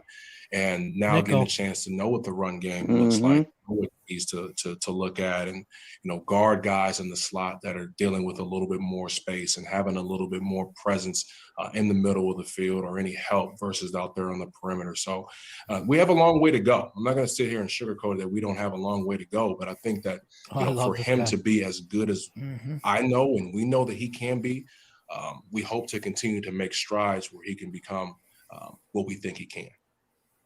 I think that might be code word for Noah needs to get out of his own head and just play, get some confidence, just gain the confidence, man.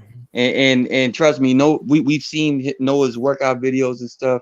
Hopefully, it's not another Jakeem Grant, you know what I mean? But workout warrior. But Noah has all the tools to be, like how they're saying, one of the better corners in this league.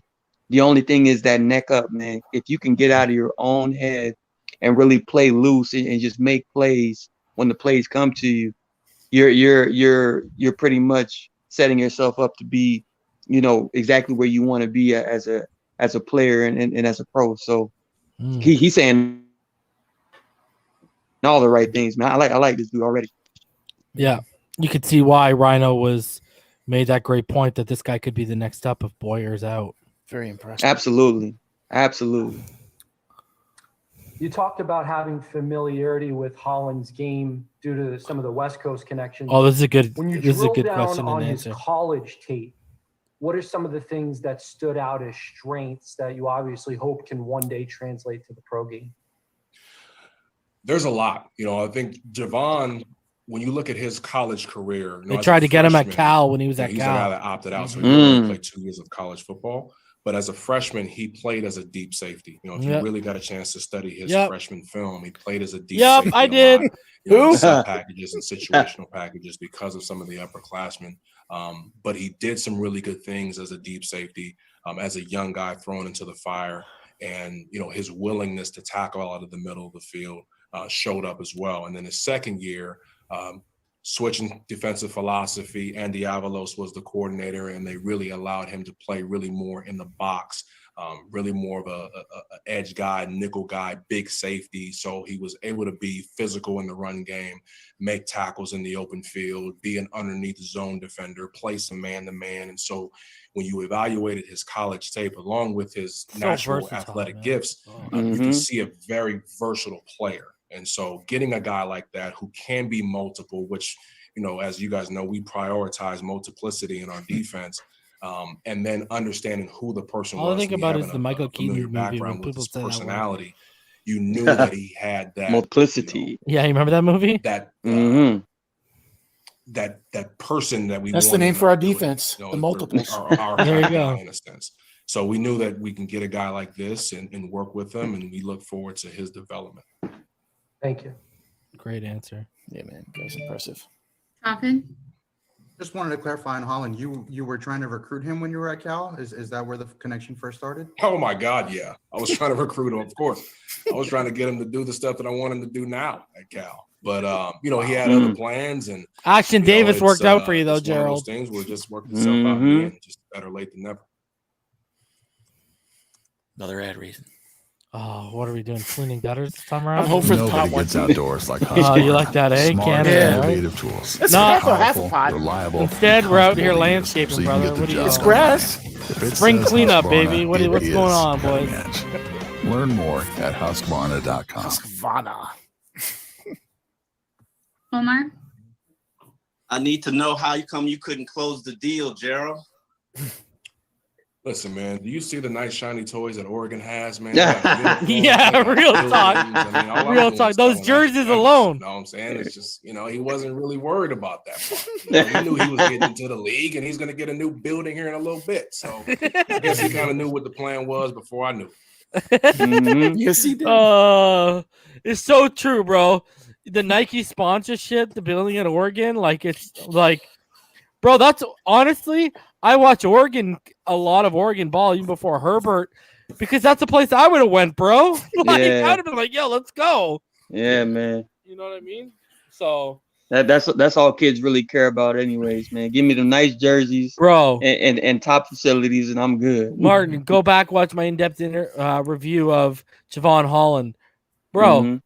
How many different jerseys do you see him in? Like About 6. 20. Yeah. You know what I'm saying? You know what was really hard? When they do the all black with the white lettering, and then they got the silver helmet, the chrome silver helmet, with the white wings on the side, like hard, bro. Not only are you lead a position, you look hard doing it, bro. Pause. But like, bro, I'm telling you, and their classic colors, the green on yellow, are just nasty. So yeah, it was a no-brainer as far as the 18-year-old saying, "Where should I go?" Yeah, Oregon or Cal. I'll go to. All that Cal has is the weather. That's it. Yeah. But hey, like I said, Ashton Davis was no slouch, because y'all remember last year how badly I wanted him. Yeah, man. Yeah. And that cork soaker, Adam Gase, and their fantastic GM got in front of us. And they took Ashton Davis. You like that saying, eh? Cork soaker? You like that, eh? Yeah, that's from what's his name? The 80s movie, 90s movie. Oh my God. Who's the original Batman? What's his name again? Michael Keaton. Michael Keaton movie. The gangster one. I can't remember. Oh, I've never seen it. I just but what an old place I used to work at, that's what we used to call people, cork soakers. Well, that's where it comes from. Obviously, you can't use the other version of it, right? Yeah. Especially now in 2021, that'll work plates. Goodbye. Yeah, that's true. All right. So, Eric Studesville. Now, the reason why we're showing this is he has some very interesting answers about Tua Tagovailoa. Again, once I start this up, guys, just give me the okay that you're hearing it proper. First off, congratulations. Yep, it's good. Thank you very much. Good morning. Good morning. Wanted to ask you a quick two-part question. Number one, what this opportunity means for you on a personal level, and also, what's the single biggest thing you want this offense to be known for? Johnny Dangerously is the video. To answer your first Rhino. question, Yes. Individually, I think it's just, I feel gratified that coaches put trust in me to take on a little bit more. That hopefully what I do day in and day out has been respected and seen as an addition to the staff and the organization and what we're doing. And really, that's why you get in coaching, to do things like that. The second part of it is, I think we want this offense to be known as one that is successful and wins. That's, at the end of the day, that's what the outcome has to be. So we want to do whatever we can to put our players in position to be successful and score. And that's, that's general philosophy overview of it, but that's what it is. And then there's a lot of other subtopics in there, certainly, but as an overview, we want it to be we want our guys to be in a position where we're a complementary group to the defense, to special teams, and we're giving ourselves a chance to win. We're gonna get the pot one. Just arrived. Trust resolved. You really Crystal want that White. pot one? I No, bet bro. It's hilarious. How do we get those And stains out of your hard whites, bro? Armando? I gotta Morning, watch Eric. Johnny Dangerously. I never Congratulations, actually sir. watched it. Funny movie. So Stupid, but if funny. you could take us kind of behind the scenes to the making of the sausage, so to speak. Whoa, whoa, whoa, whoa, whoa, to whoa, use whoa. this offense He should have said pause, but he's old. that is now the Miami Dolphins offense. How much give and take was it? And how much did you want in there that you didn't get in there? Well, let me start with the last question first, all right? Which is everything that's in there is ours. So there's not that what did you want to get in or what you didn't get in. We all have input. We all have suggestions on things, and we all have experiences. Every one of us as coaches has brought something from a different place, and hopefully we try to use that as a collaborative effort to bring as much as we can into this, to be diverse, so that all our experiences bring something to the offense. So there's nothing in there that I'm uncomfortable with or that I don't like, and the things that aren't in, it's not so much about plays, it's execution. There's a lot of good plays out there, and they're not very good plays if you don't execute well. So if we execute well, you can run simple plays and be really, really good at it. So I think that's, I don't worry about plays that we don't have in. As far as the playbook and how it's taken, it's been a long process. I don't think the playbook is done. I don't think it's ever done. We're always looking and studying, and if we can get something from somewhere else that we think is good for us, then we're going to continue to add. And maybe some things aren't as highly repped and in practice or don't have as great a frequency. But I don't ever see a playbook as a done. To me, a playbook is a living document. Yeah, agreed. It continues to grow and evolve based on the players you get. And what I love that, because Gailey was the what opposite. Players do best, and then those are the plays that we want to use. No, I'm just saying. Nothing else. I'm not even taking a crack at Gailey, but Gailey seemed like the opposite. Yeah, different philosophy. Okay, I got to say something here though. Mm-hmm. When he was talking about the execution boys, do you think he was referring to last year? Because he was talking about, it's not so much the play calling, it comes down to the execution of the plays that are called. Do you think by any stretch of the imagination he could be, kind of brushing or referring to what went down last year? I wouldn't see otherwise. I believe that's exactly what he's referring to. And we all seen it every time Tua was sat down during certain games. The playbook just magically opened up like a flower blossoming in spring, bro. Like there was a legitimate gap between the knowledge that Fitzpatrick had of the offense versus the knowledge that Tua had. Which is expected, a rookie against a 15-year vet, right? Precisely. So there was that hump that they needed to get over. However, what he's referring to as well could potentially be not only Tua, but other players around Tua, because we did have 3 rookie offensive linemen as well playing. We had guys. I know guys that have been on the team for a couple of years now, like in DVP and Jasicki. But if Tua is struggling to run certain plays that those guys probably like, maybe there is a kind of lack of execution as far as effort, something as small as effort being implemented in making these plays work. So I don't know, man. It seems like to me that they're going to just be moving forward all together in one accord to make sure that at the very minimum the plays that they need to execute to hit on for certain plays in certain situations with certain players, they're going to hit on those and they're going to execute those until it's second nature. And then after that, that's probably when they're going to start expanding the playbook, like he's saying, a living document, so to speak. So I think that was a little bit of a highlight of what happened last year. For me, what happened last year, when you break it down, is that what Gailey did, there's logic behind him. The rookie quarterback didn't know the offense. as well as Fitz. Okay, fine. But you had a whole week to get the kid ready. You could have had 4 or 5 plays made for him to make him look good, to throw deep, to do the things that the offense showed they could do under Fitz. Okay, so that's where the problem was. It wasn't the talent, it was the coach in place that wasn't able to get the team ready. He didn't empower his coaches below him. I don't know. It seems like maybe that's the case because these 2 guys are here and they seem very confident to me, and they seem like they know obviously what went on last year, and they give me the feeling that they're confident that they can correct it. And it may just be one man not being there anymore could be the issue. When you're offensive coordinator, you're supposed to be there for everyone, have a game plan, and everyone's supposed to follow it from the coach below you to the player that's executing it. And it can break down, and it's your responsibility to make sure it got to the player. And if he wasn't doing that because of his age or whatever, good riddance. The hell with him. Yeah, I mean, see, here's my thing. Let me ask you guys this question. Was the lack of execution, does that fall on Gailey's shoulders just as much as it does on the players? I say more in terms of, was he not getting them prepared properly to execute? And I'm talking specifically about Tua here a little bit. Was he trusting too much of a guy? Okay, he's been in the league for 15 years. Plus, he knows my system better than anyone else, whereas other guys aren't used to his system. When you talk about receivers, you can talk about running backs, you could talk about linemen as well. And you can talk about Tua Tagovailoa.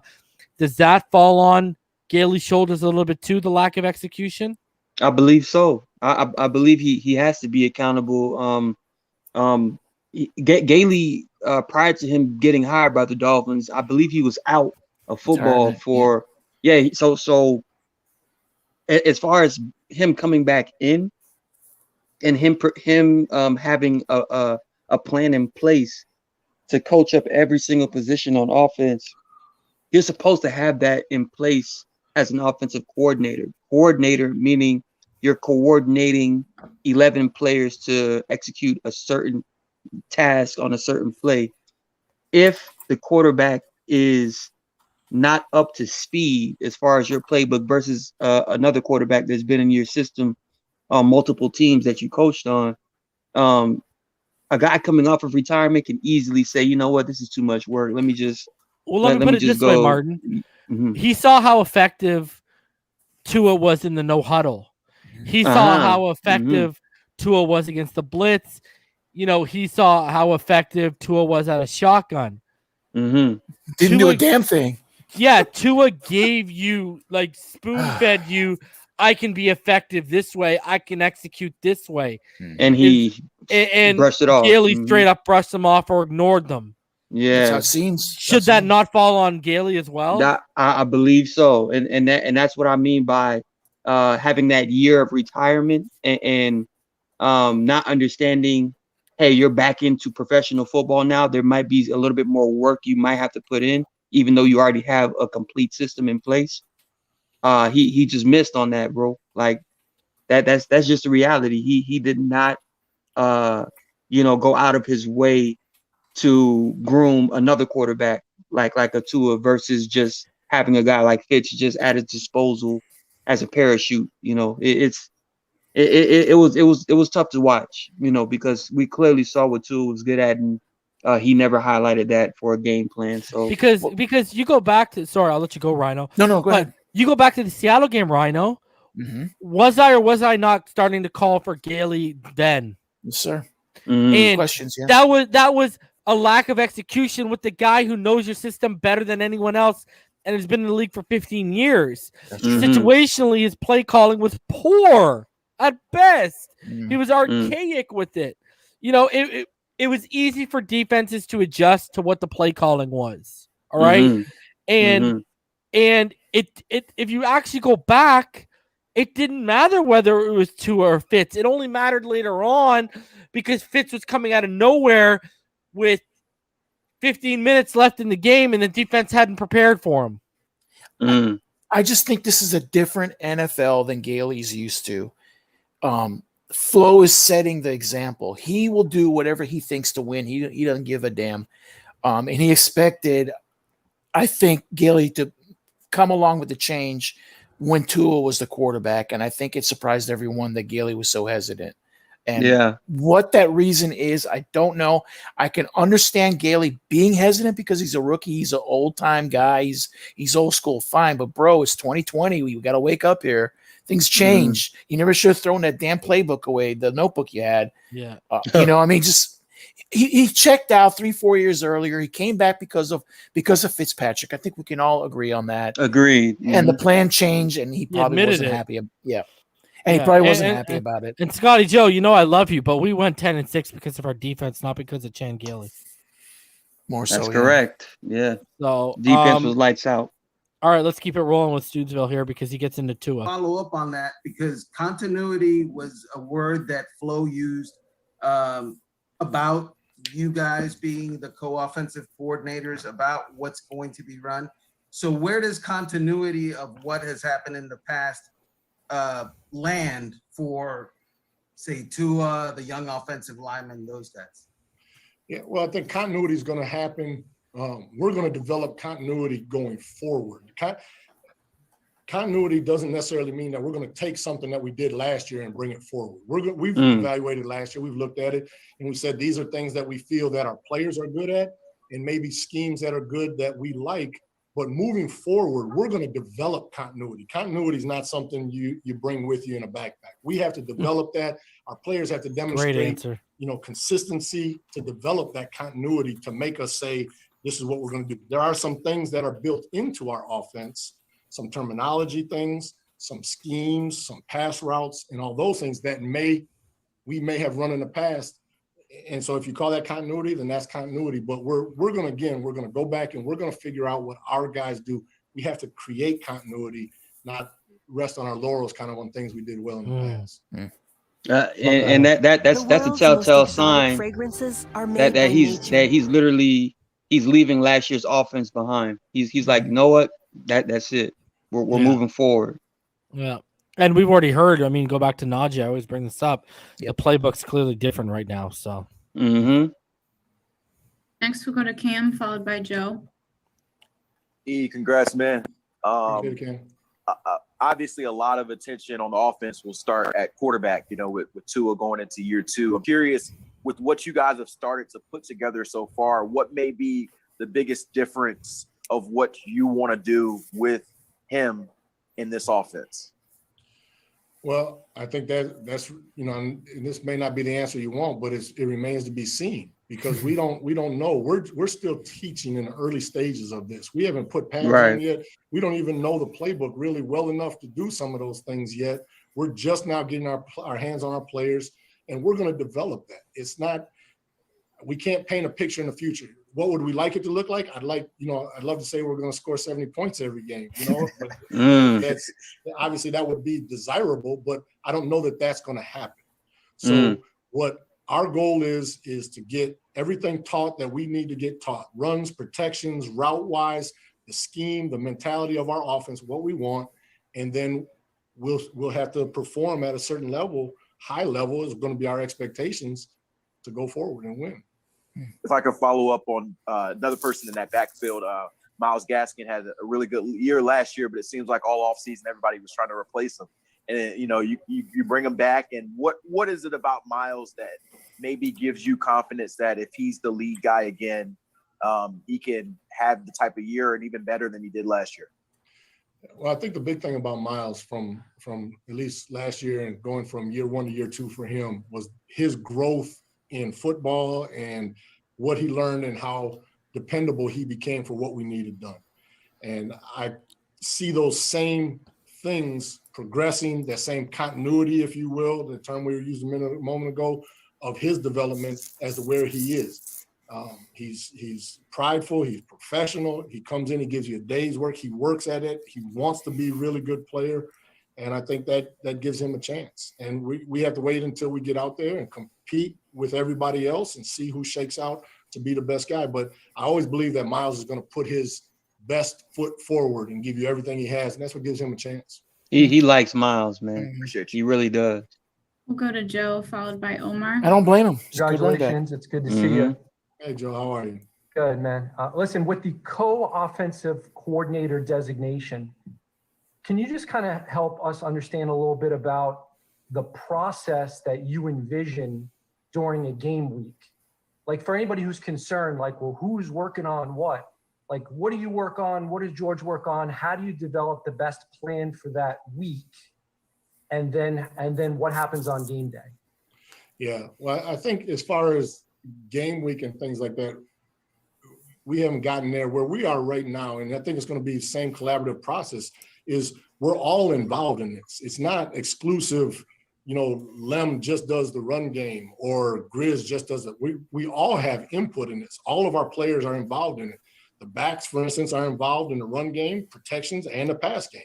The receivers are involved in the run game. So we all have input as far as what's going on. And it's the entire offense is built to be a collaborative effort. It just, because all of us have to be able to speak the same language, to have the same desire and the same goal for that outcome, which is a high effective performance on each individual play. And the only way that happens is if we're all on the same page and we're all having the same conversation. So right now it's building that way. That's how we've done the playbook. That's how we started with the players right now. That's how we're doing things in the walkthroughs. And I don't see that changing in any way going forward.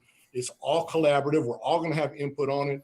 And that's why I think you get good staff and good football coaches together. That's the advantage of it. Yeah, they're creating a solid foundation, man. Quarterbacks. What were you going to say there, Martin?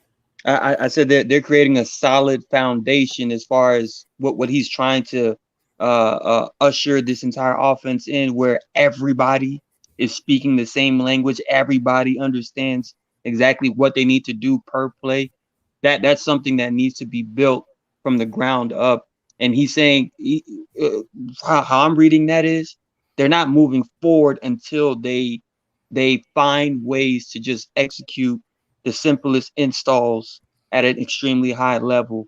And once you get that comfortability with everybody on the field at the same time, speaking that same language, that's when you have a high performance offense where every single down you're just executing at, you know, a pro level, you know, with no drop off. So I love that he's taking this approach, man, as the OC. All right, let's keep it rolling because I think he's going to get into tour right now too a bit more. To get new offenses on a year-to-year basis. Unfortunately, it's the nature of the business. There's coaches change very frequently, whether it's in college or the pros. And one thing quarterbacks always say to me is, "Oh, this book is like learning Spanish. You know, last year was French, and the year before, you know, if last year was French, is this year Spanish, or is there still a lot of French?" I think it's a great question, and it's interesting that you say this because I tell my players all the time, really, football players should be able to speak multiple foreign languages because our brains are wired to learn language. Our language is just football. That's our language. It's not a foreign language. Now, and they're done. And I'm not highly motivated to learn another language either. But I'm highly motivated to learn a different football language. But we're wired to learn language, and they are different languages. But people are in the same places for the most part. Assignments, protections, run game concepts, routes, often coverages are very, very similar from spot to spot. So it's just translating what that is and how we talk about that and what it is. But it's communication, and it's a collaborative effort that all of us are saying it and seeing it the same way. Thanks. Eric, your history is as a running back coach. You've worked your way up the league as a running back coach. You've been a run game coordinator. Last year, you guys were 29th in yards per carry. Obviously, that's something that you want to improve on. What will this run game identity be, and how will you guys improve on it? It's an area of focus for us. We're going to start at the beginning of it. We're going to have to go back and look at what things we're doing well, what we didn't do well, and what we need to adjust. And what kinds of plays those are, again, I truly believe the execution of the plays is far more critical than what kinds of plays we're running. And so that starts with players. We have to get the right players in the right spots.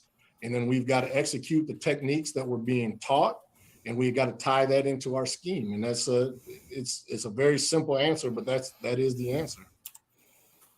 Here goes Rhino's Hope for a Week commercial. Nope. You need new shoes, Rhino? We got you. I just got some. I'm good. New Sensodyne What do you got? sensitivity You and got gum. sensitive teeth, bro? Relief sensitivity and improves gum health. No, actually, I don't. There you go. We'll go to Lewis.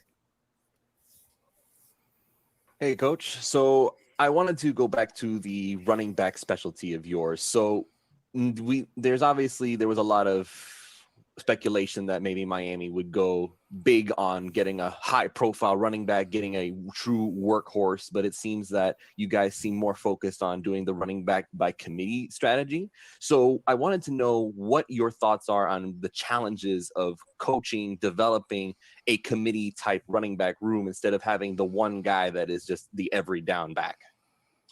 Well, I think it's a challenge every day to coach the entire room. I coach every one of these players as though they have to be prepared to go in a game at any given point in time.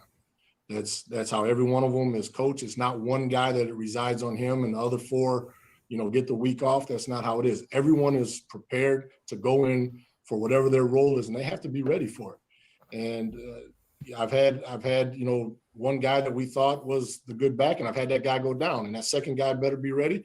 I've played a fullback, as a ball carrier before, because we've had injuries within the game, and he has to be ready. So the running back by committee, we're looking for guys that are going to establish a role and contribute to us and give us the best chance to win.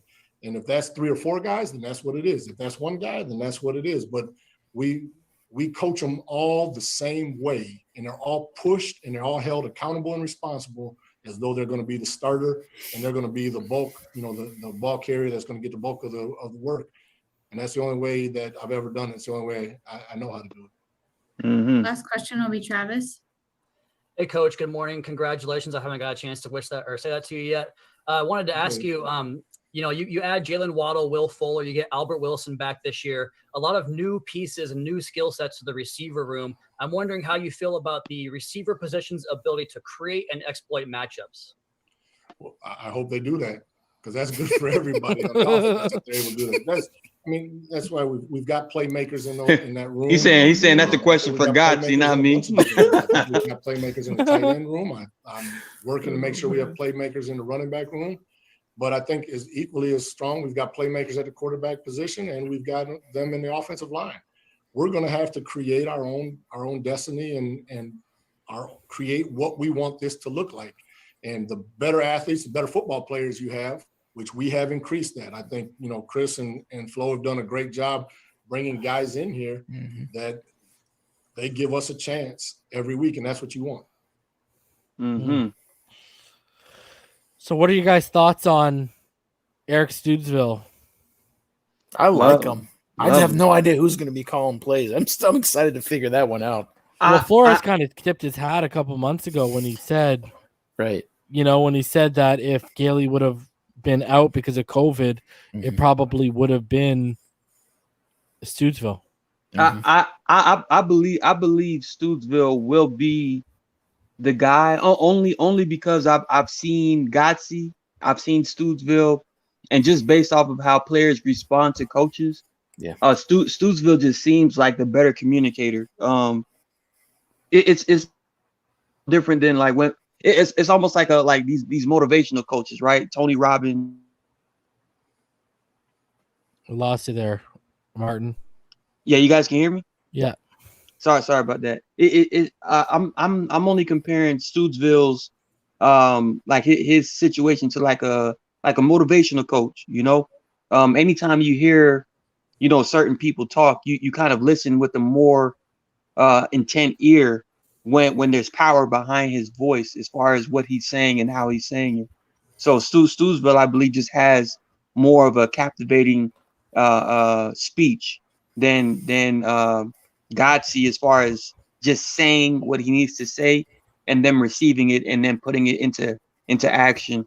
But Godsey, I do believe the reason why they're putting Godsey as a co-offensive coordinator is based off of his his propensity to put together a good aerial assault. I think Studesville is pretty much going to be that run game, aficionado. and then Godsey's going to come in as a passing game OC. It's kind of what Shanahan and McVay do, where one guy handles the run game, you have a run game coordinator and you have a passing game coordinator. Right? I believe so. I think it makes sense because I want to say that Studesville is going to be the guy as far as the mouthpiece, but they're involving everybody in the preparation part of how they're going to run the offense. I think they mentioned that everybody's going to have a hand in how they're going to create, certain game plans and things like that. And I'm just saying Studesville is going to be the mouthpiece, but I truly believe everybody's going to have a hand in how these plays are going to be working position by position. I think it's going to be a collective effort the entire year. I want to show Godsey's, because Godsey said some interesting things too. Yeah, so he did. Yeah, so we'll show Godsey's as the last little piece here. So let's get into George Godsey right now, guys. George, good to see you. You can hear that? We're good? Yes. How you doing, Joe? Good. Hey, I wanted to ask you, how did you and Eric go about coming together and collaborating on whatever is the current Dolphins playbook? Yeah, we've both been here the last 2 years, going into now our third year together. So we've had constant communication. I think that's part of the role. Both of us are good communicators, and both of our positions in the past have had to touch each other position as far as the communication with the line or communication with the quarterback. Obviously, in the past, tight ends play a little bit of a receiver role too at times. So we do a good job of communicating. That's the main requirement of the roles that we have. So that's our job, is to just kind of put the message together and then distribute it to the staff and then to the unit. Did you guys build off of last year's playbook, or did you and Eric decide to start over from scratch? Yeah, I think that's a good question, because there's some things that we've done well and maybe some things we need to improve on. So that internal discussion as far as what plays that we continue to grow on and build off of, I think we'll see some of that, and then obviously some things that maybe we haven't seen. So it's been a fun off season. We've been busy. Hey, George, congratulations, like Joe said. Wanted to ask you from a personal level what this opportunity means for you. Well, that's what it is it's an opportunity. And we know that we're fortunate to have these opportunities, but, it's about winning here. It's about putting our team in the best position, our athletes in the best position to perform. So we take it one day at a time and, kind of go from there. And if I can quickly follow up, what is the single one biggest thing you want this offense to be known for? Well, I think our job as an offense is to move the ball and score points. So that's our main goal. And there's a lot of other factors that go into that. We have to be physical when we decide to run the ball. When we block, protection, we got to protect the quarterback, protect the ball. And then when the ball's thrown to us, we have to catch it and make plays. So there's a lot of little factors, a lot of factors that go into the offense being successful and moving the ball and scoring points. We'll go to Armando, followed by Travis. George, congratulations. So philosophically, in your mind, in Eric's mind, what is the Dolphins' new offense or your offense? Yeah, I mean, we want to be able to play the game at multiple different modes. So if it's a game where we need to run the ball, then we need to be able to block everybody. And we need to block them effectively.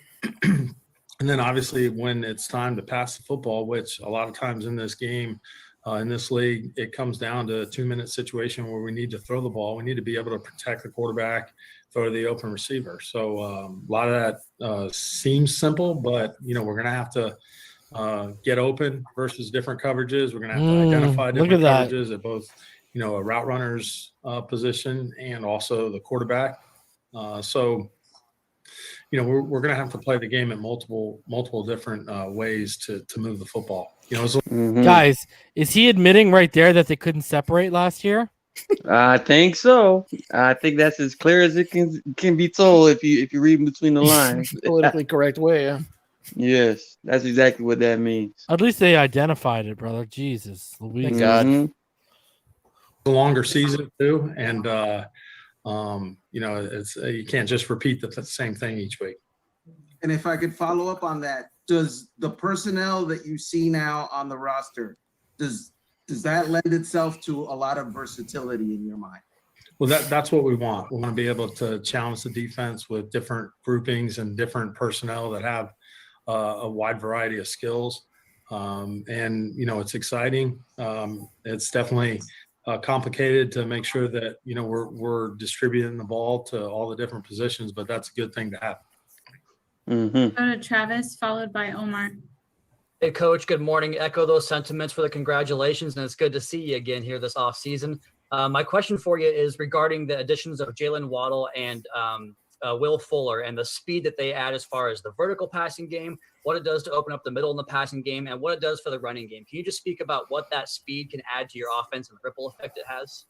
Well, I think anytime you can stretch the field vertically, it puts the defense in a bind. Conflict, baby. I have some experience with Will, and we're catching Jalen up to, the speed here of NFL football. So that's been a fun part of this, especially with Jalen from a rookie standpoint. So, but they have, a little bit of a different skill set, although they have very good speed. So, that'll help us, like I said, on pushing the ball downfield, but they're also good route runners underneath. So, being able to add all those elements are important to both of those players. Go ahead, Martin, because I know we talked about this earlier. You really like that quote right there about, he highlighted the speed, but he said they both have different skill sets. Precisely. What do you take away from that? Well, that's more of a caveat that one receiver is actually a more polished receiver than the other. When you say different skills.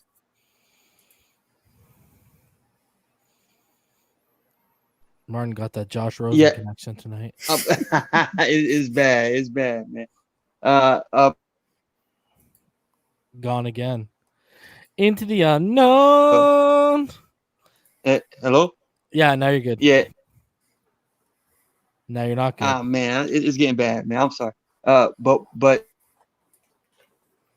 now you're not good. It's like a little game we can play, right? Now you're gone. Get over here. I don't think they want me to put it out there, man. I think put it out there, quick. Man. You got it right now. Go. Well, Jalen Waddle's a more polished receiver. That's all. That's all I'm getting at, man. Yeah. He's just better. He's just better. That was the caveat. He's just a better receiver. Yeah, I agree. They're both fast. He's just better. Oh, I love it. All right, let's keep it rolling. After this ad, brought to you by Edward Jones. Damn, where's the pot commercial, bro? Are you a pothead? No, I just think it's funny as hell. Omar, followed by Adam. Good morning, George. I wanted to ask about what did your experience in Houston as a coordinator teach you? What did you learn from it that's going to help you be better in this instance? Yeah, it was the Houston experience was a total different experience. Yeah, because you had a bunch of jabronis. Quite a few quarterbacks. Exactly. And really the first season that we took over. Yeah, to rely on Tom we had won Savage. 2 Good games luck. the year before, so ended up leaving there, going to the playoffs a couple times. So that's how it finished out there. We have high expectations for this group. Like I said, it's a total different situation. And I know our players are getting that message from all of our coaches, and they're here working, and they want to be coached, and they want to succeed, and that's all we can ask for at this point of the off season. They're working hard, both in the weight room, and then when they're with us, they're digesting all the information. Adam, followed by Cam. George, like everyone else said, congrats on the promotion. I'm curious, you spent a lot of time working with Tua last year. Why do you feel like the surrounding talent he has this year is better suited to his ability? And was the entire focus of this offseason getting him wide receivers that match his ability? Well, it's Tua's second year in the NFL, so we're expecting to see a jump just from being able to, retain a lot of the information, whether it's defensive, structure, IDs, front coverage. So that initially, will be a big part of his improvement from year 1 to year 2. And then, there's anytime you're dealing in the passing game, guys that get open are definitely a key for the quarterback. And then guys that have coverage next to them but can't adjust to a ball, whether it's high or low, and can make those 50-50 balls. It's on us as a quarterback position to put that ball in that position. So that's really where we're at right now, is really identifying defensive, information as far as what we can see off of tape, and then trying to apply that to what routes we're putting in. All right, let's stop right there. Your guys' thoughts on him highlighting the retention needed by Tua Tagovailoa? I think that was a part of it last year. I think that's one of the reasons why Gailey felt the way he felt. But again, Gailey's job is to get the player that is going to start ready, and that's where he failed. Last year's just a bad NFL season in preparation with the COVID and everything. Your job is to get the player ready. He didn't do that, and I feel if something similar was to happen with these guys, they would be much more prepared than what Gailey would have been. That's how I feel. What are your thoughts, Martin? I agree with Rhino. Everything is now about Tua knowing exactly what to do pre-snap. Once you master the pre-snap, you basically are playing free-flowing as a quarterback. So he's basically just highlighting Tua, master the pre-snap, and you'll be fine. So that's what I'm getting out of that message. Mm-hmm. All right. Let's keep it rolling here. And, he talked about putting the ball in high and low positions for guys to win 50-50 battles. And I've talked about this before. People need to highlight to his ability of when his understanding of leverage was very good for a rookie. I mean, look at how many pass interference calls he drew, by understanding where the leverage was and throwing it up into that area to draw that flag, which is something you don't really see rookie quarterbacks do often. Right. Take Mm-hmm. advantage of it. Take advantage of that. Yeah, what the defense gives you, right? Yeah. Our final 2 questions will be Cam, followed by Hal. George, what's up, man? Congrats. Hi, Cam. Hey, how you doing? Fans have had a little fun with you and Eric running the offense, whether it be called, Godsville or Studesville, the combination of you guys running the offense. I wanted to know kind of how you guys I like Godsville. and yelling. Obviously it's a little bit of a unique situation having co-OCs. How do you guys see that dynamic? Yeah, we work well together. We meet every day together too. We spend a lot of time before we meet with the group together, digesting each other's outlook.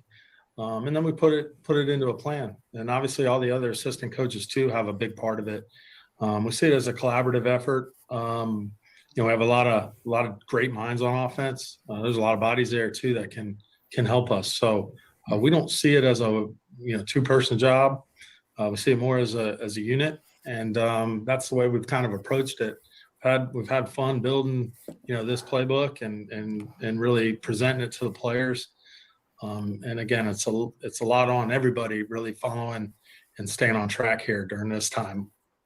If I can follow up there with one, I know obviously it's a collective, but at Is this some Cam? point there's going to be maybe Cam one Wolf, I play think so. caller, and I know that it's been a little vague with us.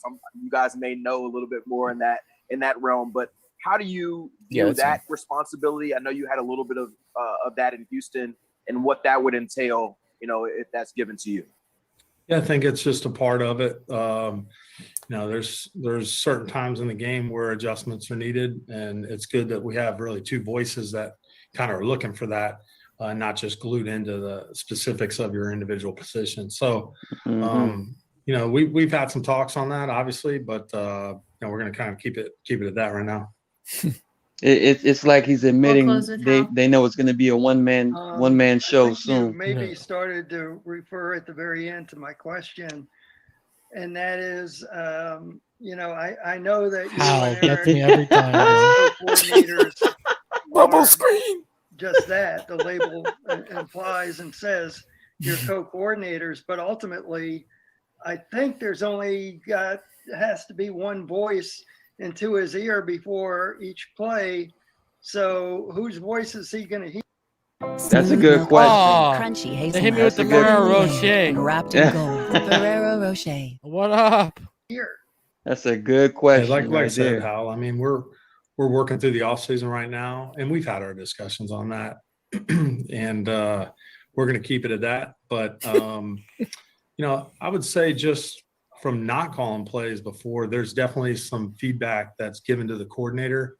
We have roles for that during the game for each position, so it's a matter of making those adjustments. And we'll kind of get there when we get there in the fall. I like that question. They're basically saying who is going to be Tua's, What's the smirk about, Martin? He's smirking. That means he he's already going to knows be the the answer, guy. bro. Yeah.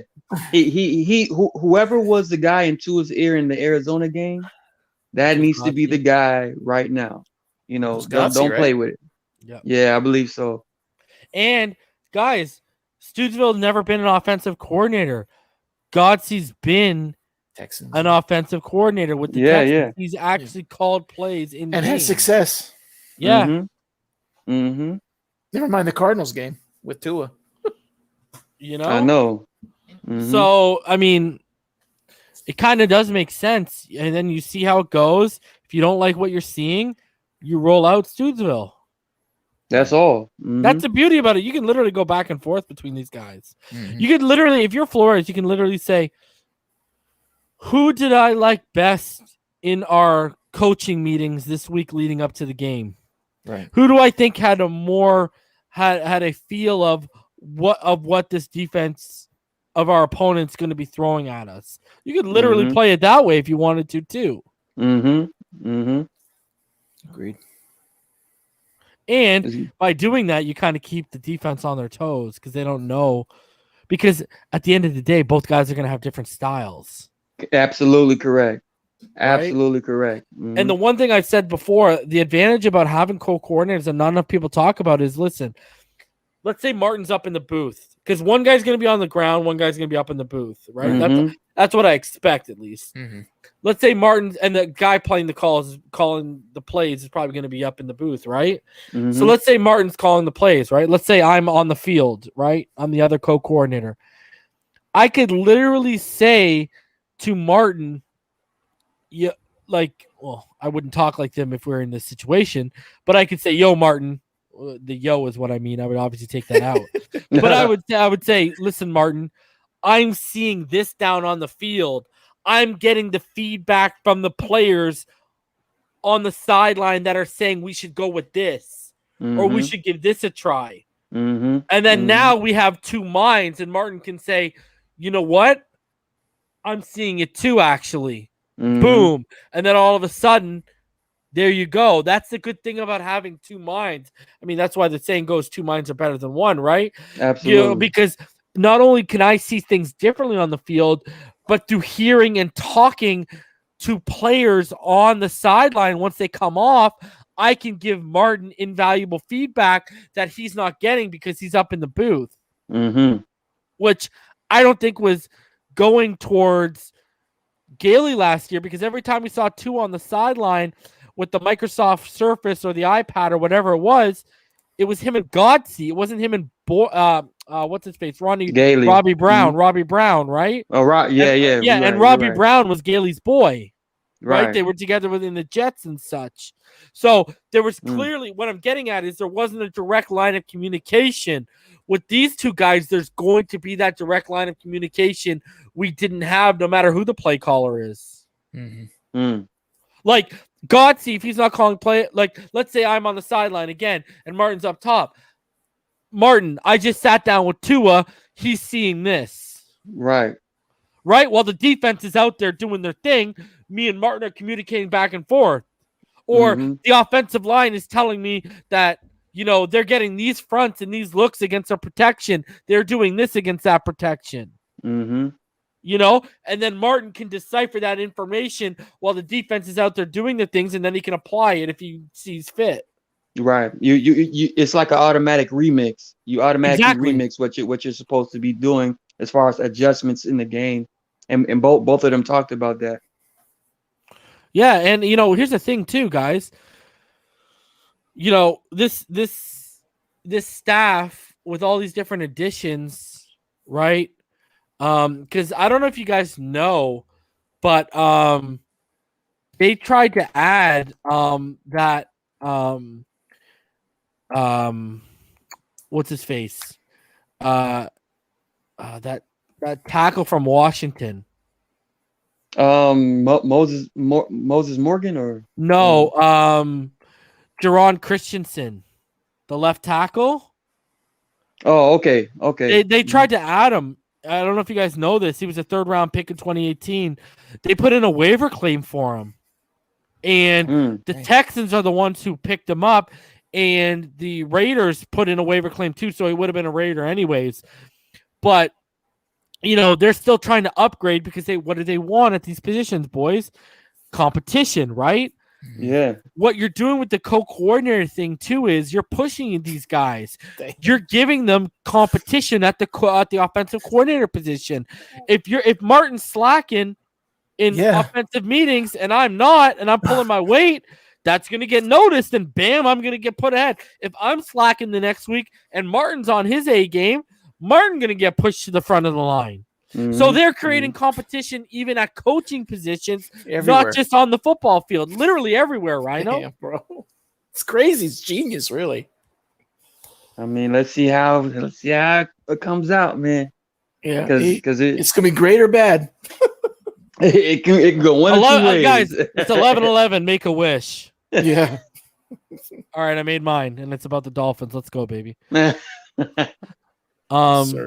All right, we're going on. Wow, 2.5 hours. That's flown by with you boys.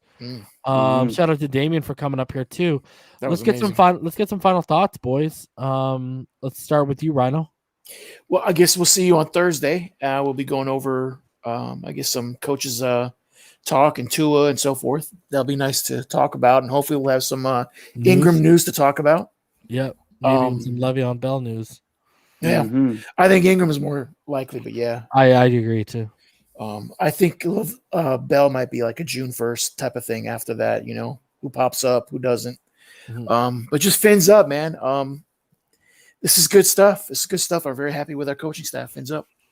And my question to you boys too is, if they were going to add Jerron Christensen, the left tackle from Washington, who the hell were they going to cut? Because we're at the 90 max.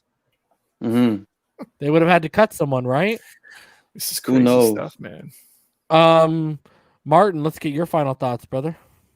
Yeah, reason. Thanks for having me on.